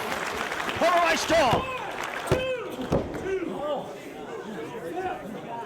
Only able to get two. Roderick trying to follow up right here. Oh, hard chop across the chest of his stablemate, but his opponent, the man who's looking to take the championship off his waist. Another wicked knife-edge chop from Strong. Now just choking away at him in the corner over the ropes. Sydal has made no bones about it. Even though he is a member of Generation Next, he wants to win championships in ROH. Another near fall from Strong there on Sydal. Brings him over to his corner and tags in Aries. Able to regroup on the outside there for a minute or two. Back into the matchup. Double team maneuver here from Generation Next. Off the ropes he goes. Heart attack clothesline. That could be it. Cover. Samoa Joe to break it up. Stomp right to the back of the head of Austin Aries. You see just one of the maneuvers that make this team one of the very best, if not the best in the entire world right now. But Sydal firing away from the bottom, connecting to the midsection of Aries, who drives the knee to the midsection. Austin Aries with Matt Sydal. Elevates him up on the shoulders. It's a running start. Finley roll. Plants him. Makes the tag. Roderick Strong, the legal man, climbing up. Off the second with the elbow drop. Again, Samoa Joe in the ring to break up the pin attempt, but Sydal also with enough energy to kick out at the last split second. Scooping a hard slam by Strong. Turns him over to his stomach. What could he have in mind right here as the legs tied up? Trying to grab hold of the arms. He's looking for the surfboard. He's been on the receiving end of this from the world champ Bryan Danielson enough. He should know how to utilize it himself. And there it is. The surfboard locked in right in the center of the ring. Bending him all the way back, grabbing hold of the chin lock. And Samoa Joe makes the save.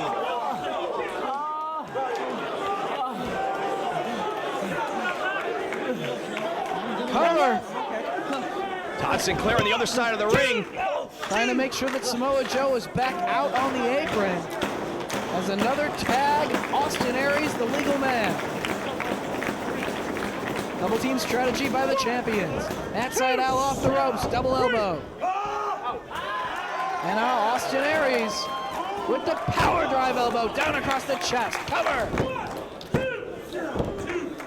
Sydal able to kick out at 2 again. They're starting to wear this kid down now. Trying to grapevine the legs here. As the legs tied up, grabs hold of the arm as well.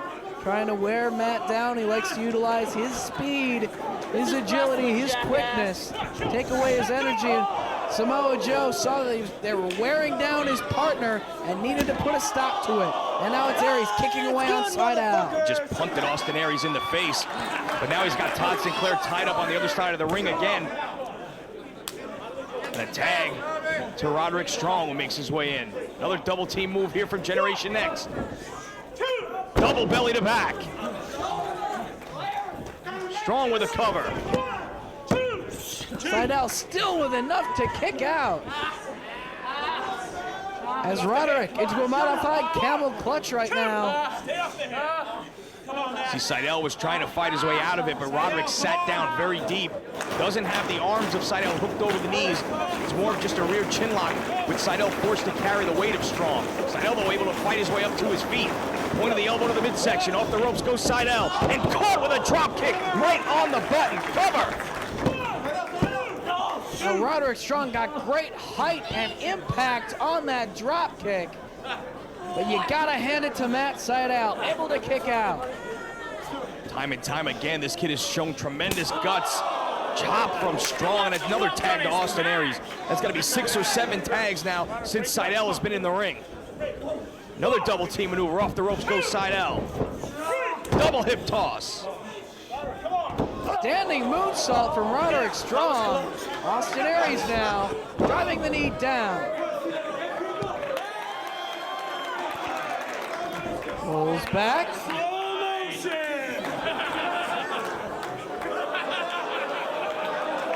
And a bit of an instant replay from Austin Aries.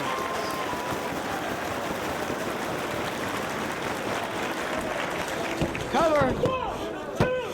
Sydal still kicking out. Got to find a way to make the tag to Samoa Joe. He's been receiving tremendous punishment for several minutes here. Firing away at the midsection, not a lot of steam on it. Doubles Aries over though. Back to his feet. Goes for the enziguri. Unable to connect. Handful of tights by Aries. Elbow from Sydal, making a pair. Trying to make very close to the corner. Inching his way towards Samoa Joe. Belly to back. No, knee breaker. Oh, tosses him overhead. You see the angle of Sydal on that impact right on the back of his neck. Jackknife cradle. And again, Sydal kicks out.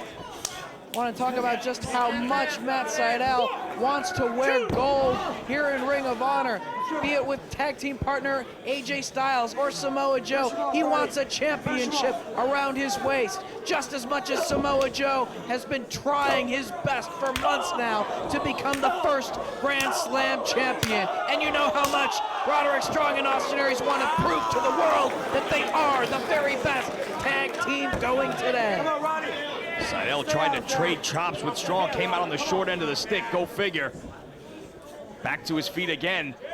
Backbreaker from Strong. That's a backbreaker, people. So softening up the back of Matt Sydal, knee driven into the back, grabbing hold of the chin lock. Of course, Roderick Strong likes to utilize the stronghold, a modification of the Boston Crab, with the knee right into the back of his opponent. Uses all of those vicious backbreakers to soften up that body part for that hold to gain a submission. Sydal gets to his feet to alleviate some of the pressure, goes to the ropes, elevated, and drives Roderick Strong's head right into the canvas. Sydal has got to make the tag. Roderick was going for that high elevation backbreaker, but Sydal was able to reverse it. He's got to find his way to make the tag to a very rested Samoa Joe. Crawling toward the wrong corner though. Samoa Joe just waiting for the tag. Roderick crawling toward Aries. Tags Aries. Sydal tags Samoa Joe.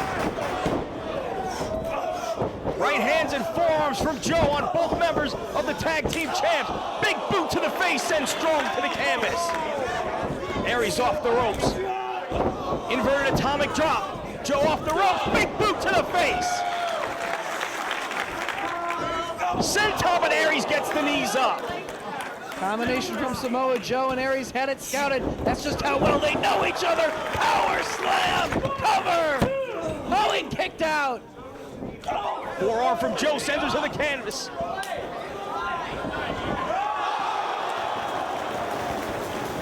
Diving forearm strike through the ropes and to the floor from Samoa Joe.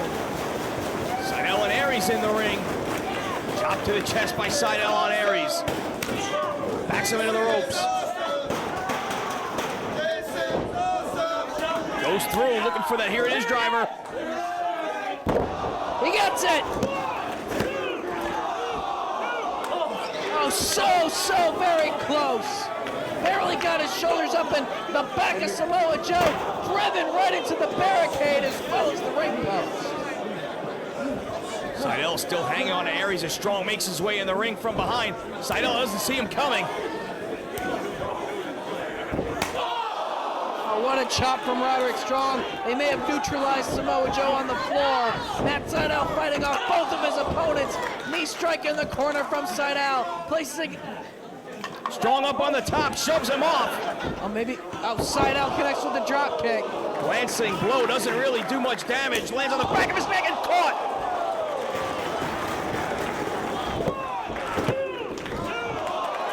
Only two.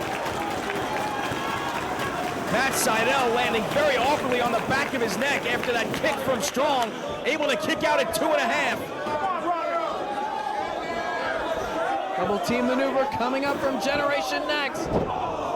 Double team backbreaker. Aries now, brainbuster.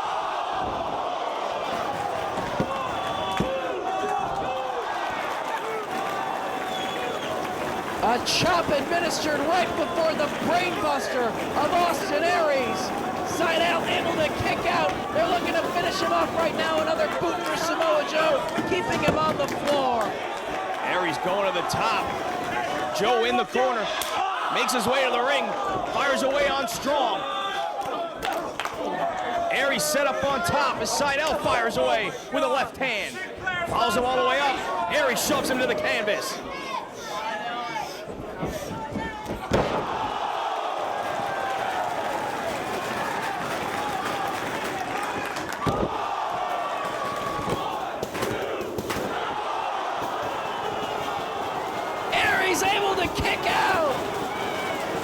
The standing moonsault from Sydal after the ace crusher from Samoa Joe.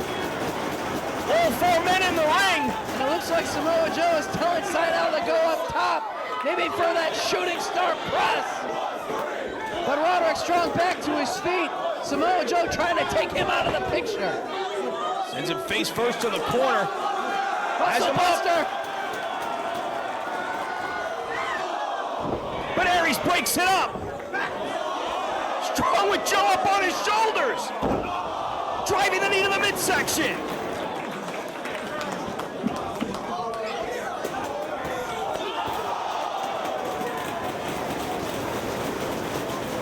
Aries dives and sends him right into the barricade.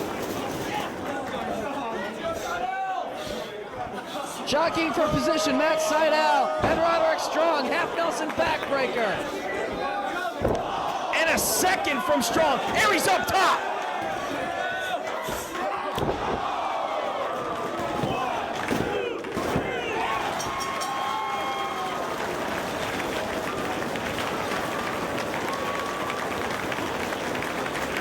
Here are your winners and still Ring of Honor Tag Team Champions, Roderick Strong and Austin Aries. Another great tag team title defense for Austin Aries and Roderick Strong. Is there another team in the entire wrestling business that can claim that they are better? Jimmy Rave and Alex Shelley, the Embassy, will give it a shot at Weekend of Champions Night 2 when the Embassy takes on Generation Next, and the feud is back on tomorrow night.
You know, since I've joined this company, I've always had one rule when it came to Dayton, Ohio. And it's when I come here, I better beat the hell out of somebody.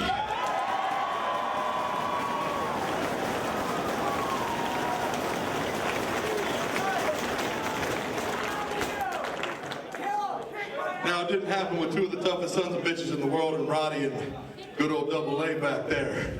But I'll be damned if I leave this ring unsatisfied.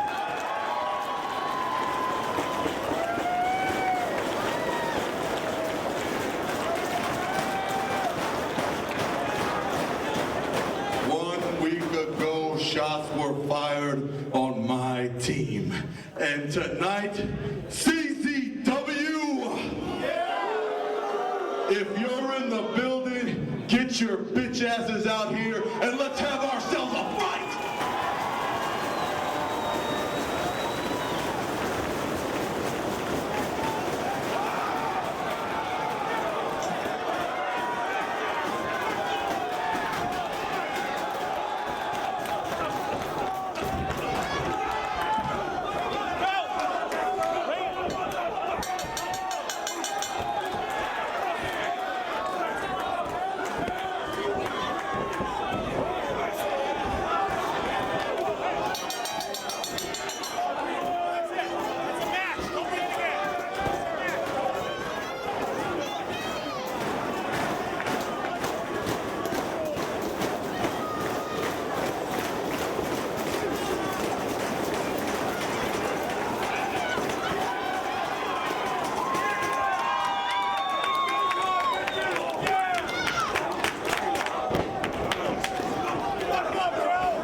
Well, this war between CZW and Ring of Honor has escalated here in Dayton, Ohio. Once again, Ace Steel with Super Dragon elevated, drops him down with the suplex.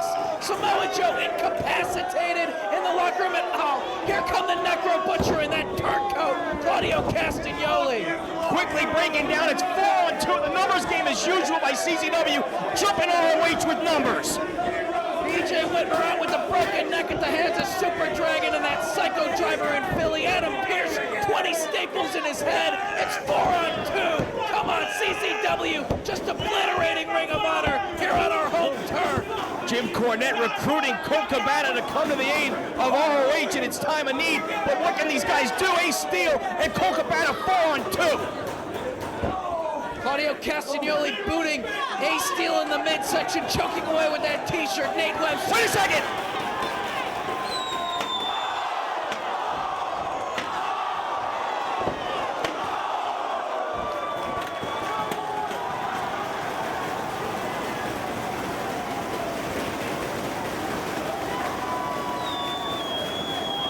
Broken neck or not, BJ Whitmer is gonna fight for Ring of Honor. And now Claudio Castagnoli's going after that neck brace. The man has a broken neck.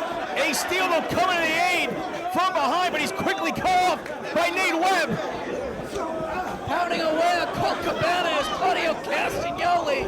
The European uppercut now. He's got the better of Colt Cabana. Samoa Joe can't even come to make the save. Adam Pearce out of action.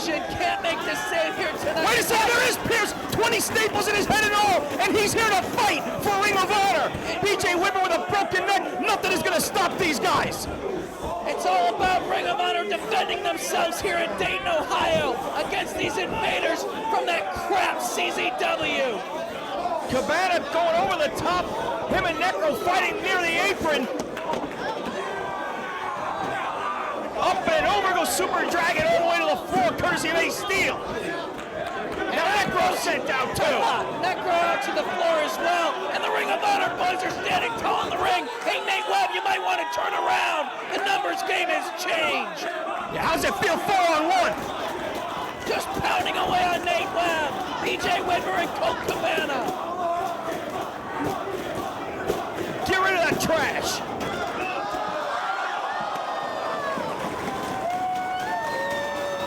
Nate Webb just backdrop to the floor and takes out all of his cronies. Samoa Joe incapacitated in the back. BJ Whitmer broken neck and all. Adam Pearce 20 staples. Colt Cabana and Ace Steel, and they're standing tall. Ring of Honor has defended themselves here in Dayton, Ohio, and they're not done. It's breaking loose here in Dayton. Let's get the heck out of here.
Bunny, get your headset back on. We're back here at the commentary table, and the Necro Butcher with a claw. Off the ropes he comes. Oh, but Colt Cabana takes him out. Cabana out of nowhere with a drop kick in the face of Necro Butcher. Saving Ace Steel momentarily. The Ring of Honor boys trying to stand tall here in Dayton. They've got the Necro Butcher. That chair still set up. Belly to back right on the chair. Yes, some payback. Covered by Ace Steel. Oh, 2.5. Somehow he'll get the shoulder up before Super Dragon tried to make the save as well. Dragon taking the action to the outside with Ace Steel. Colt Cabana back to his feet inside the ring. Oh, but Claudio from behind. Yeah, that's the way he likes to do things, from behind. Turning his back on ROH. Teaming up with his buddy Chris Hero, who didn't even have the guts to be here tonight. Oh, I'm sorry, he has bookings out of the country tonight. In control is Claudio Castagnoli, one half of the Kings of Wrestling with Chris Hero. And now just showing these fans in Dayton, Ohio what he thinks of them. Colt Cabana doing his best to stay on his feet. European uppercut from Castagnoli. He's got Colt Cabana sent into the corner. Comes charging, yeah, but Cabana gets the feet up and takes down Castagnoli. Cabana right on top of Double C. Right hand to the top of the head by Colt. And a second rocks him in the corner. Necro Butcher with a chair on BJ Whitmer. He shouldn't even be here. The man's got a broken neck, and he's still here to fight. It shows just how much BJ Whitmer cares about Ring of Honor as Colt Cabana collides with the side of the face of Claudio in the corner. And watch Super Dragon with the table out on the floor. Into the buckle goes Castagnoli. Here comes Cabana. Once again connects with that chair. Dragon still on the floor. He's got the table set up. Trying to put a chair in the ring. Oh, we saw what Super Dragon did with the table in Philadelphia last week, injuring that neck of BJ Whitmer with the Psycho Driver. He could be looking to do the same thing to maybe Colt Cabana here tonight. And yeah, BJ taking the chair out of the hands of Super Dragon. Face to face they come, and a forearm exchange in the center of the ring between these two men. It's CZW versus Ring of Honor. BJ Whitmer off the ropes. Dragon ducks a clothesline off the ropes. He goes. He's caught. Exploder by Whitmer. Oh, you gotta hand it to BJ Whitmer. Chair shot on the floor from Ace Steel. Only two. Only two. How's Whitmer even fighting? He's just going on instinct. Steel with that guardrail over the Necro Butcher on the floor. Trying to keep him out of the picture, just like CZW has kept Samoa Joe out of the picture. And now it's BJ Whitmer with Super Dragon placing him up top. What could he have in mind? Following him up. Oh, he's looking for the exploder off the second rope. Trying to get some payback. Dragon trying to fight his way out of that position. Down goes BJ. Super Dragon up top. Back senton. Cover. Oh, BJ able to kick out. Only two. Only two. Ace Steel. Close fist for the Necro Butcher. Yeah. Just peppering him on the outside. Cabana able to make his way back to his feet, but sent back down by Super Dragon. Cabana hanging on the ropes. Oh, we saw that table ominously waiting outside the ring. Super Dragon looking to further injure BJ Whitmer. The man's already got a broken neck. Oh, he's going to end his career right here. Another Psycho Driver through the table. No, he's got him up on his shoulders. Cabana! Oh, makes the save.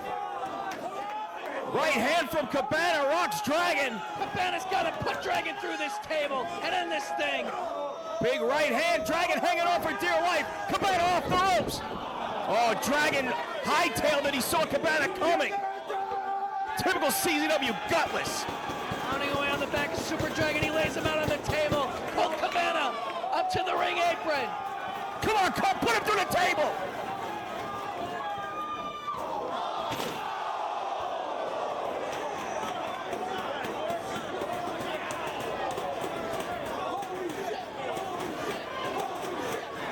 Just as Cabana was going for the acai moonsault, Castagnoli with the European uppercut, sending Cabana through the table as Dragon moved out of the way. BJ Whitmer still a heap in the ring. Necro with the chair. It's like a car wreck out here. All the wreckage around the ring and with the chair on the floor. Claudio Castagnoli now with the injured BJ Whitmer. He's got his neck right in that chair. Super Dragon up top. Somebody get out there and do something. Somebody's got to make the save for BJ. Oh, if they hit this. Ace Steel, however, crunches Super Dragon. Ace Steel gonna make the save. Steel and Castagnoli hip toss to the floor. Oh, they were trying to finish BJ Whitmer once and for all. Necro Butcher now with Ace Steel. Dumped over the top himself. And takes the action out to the floor. Necro Butcher and Ace Steel on the floor. Ace now over the barricade into the crowd. Necro follows him out. This is just insanity here in Dayton. Right hand from Necro.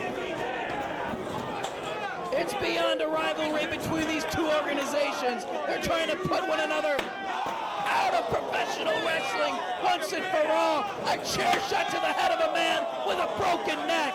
Come on. There is nothing these guys won't stoop to. Super Dragon even taking it up with some of these fans. Come on. Cabana still in a heap underneath that table.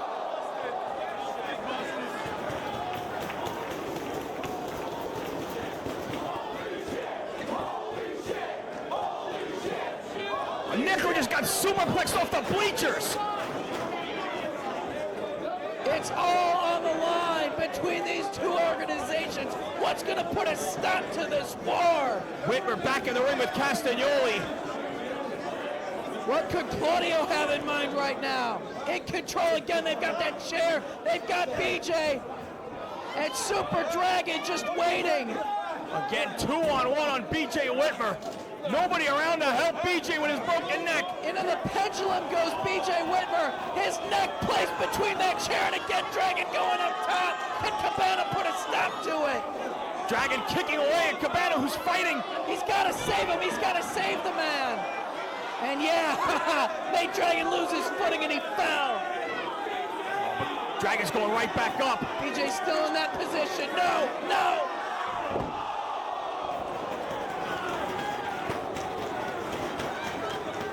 Oh my God. They just double stopped him off the top. His head was in that chair. There was nowhere for him to go. BJ Whitmer's just limp. This is not good. Claudio. BJ Whitmer can barely stand up. Well, what? They're not done with him? They're not done with this man yet? Come on! Come on, you've already broken the man's neck. Castagnoli now with Whitmer. Oh, he's going, insult to injury. The Muscle Buster, Shades of Samoa Joe. And he can't even come to help the man.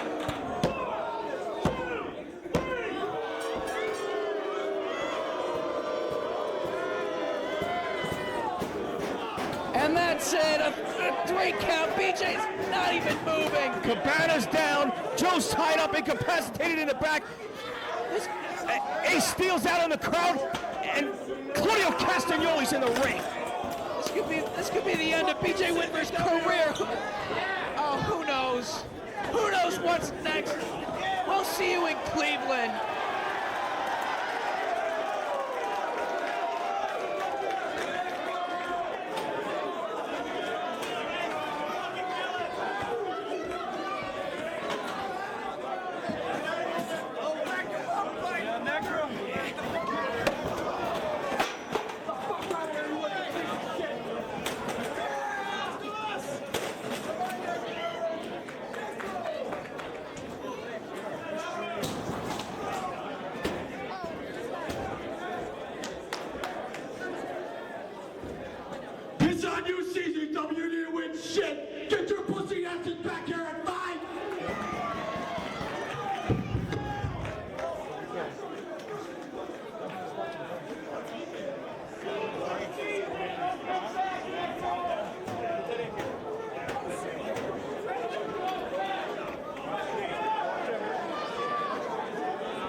Ladies and gentlemen, Ring of Honor, thanks you for attending tonight's event. We do ask that you now leave the building. Thank you.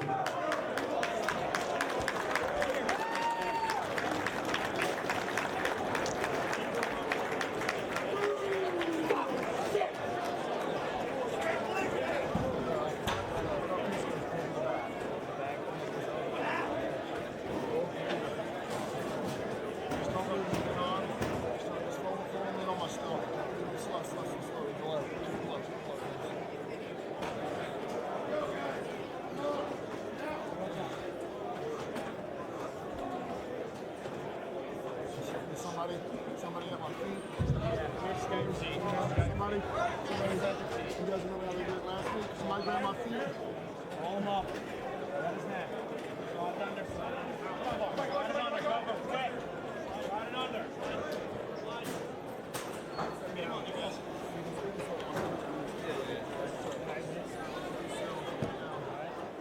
Let's try and swim over at the center of the table. This is where you're going to also be. There you go.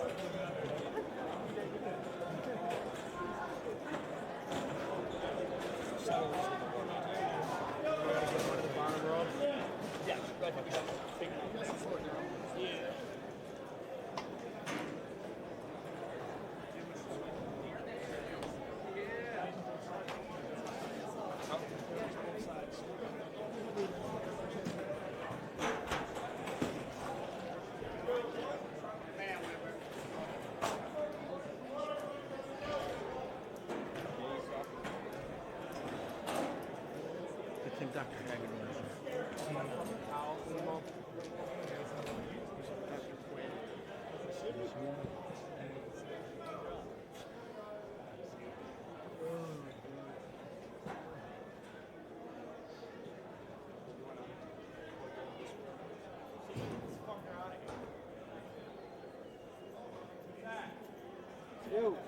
Yo, let it go.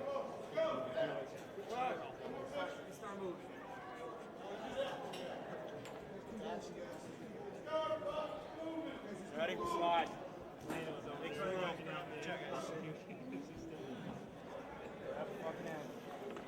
There, get down and grab the side. Somebody brace my body grab first. the side there. Somebody brace my body because I slide off this bitch. We gonna look like Grab the side and lock the table.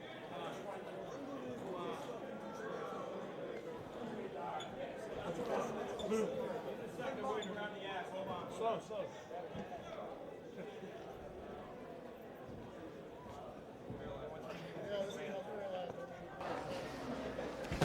My long-lasting wish is for someone from Combat Zone Wrestling to fucking die. And I don't mean just laid out and stretch it out. I mean to lay there till an ambulance comes and picks them up. Piss on them all. Vince Lombardi always said, second place is just the first loser. 2 times! 2 times! There will be a third. There will not be a fucking third!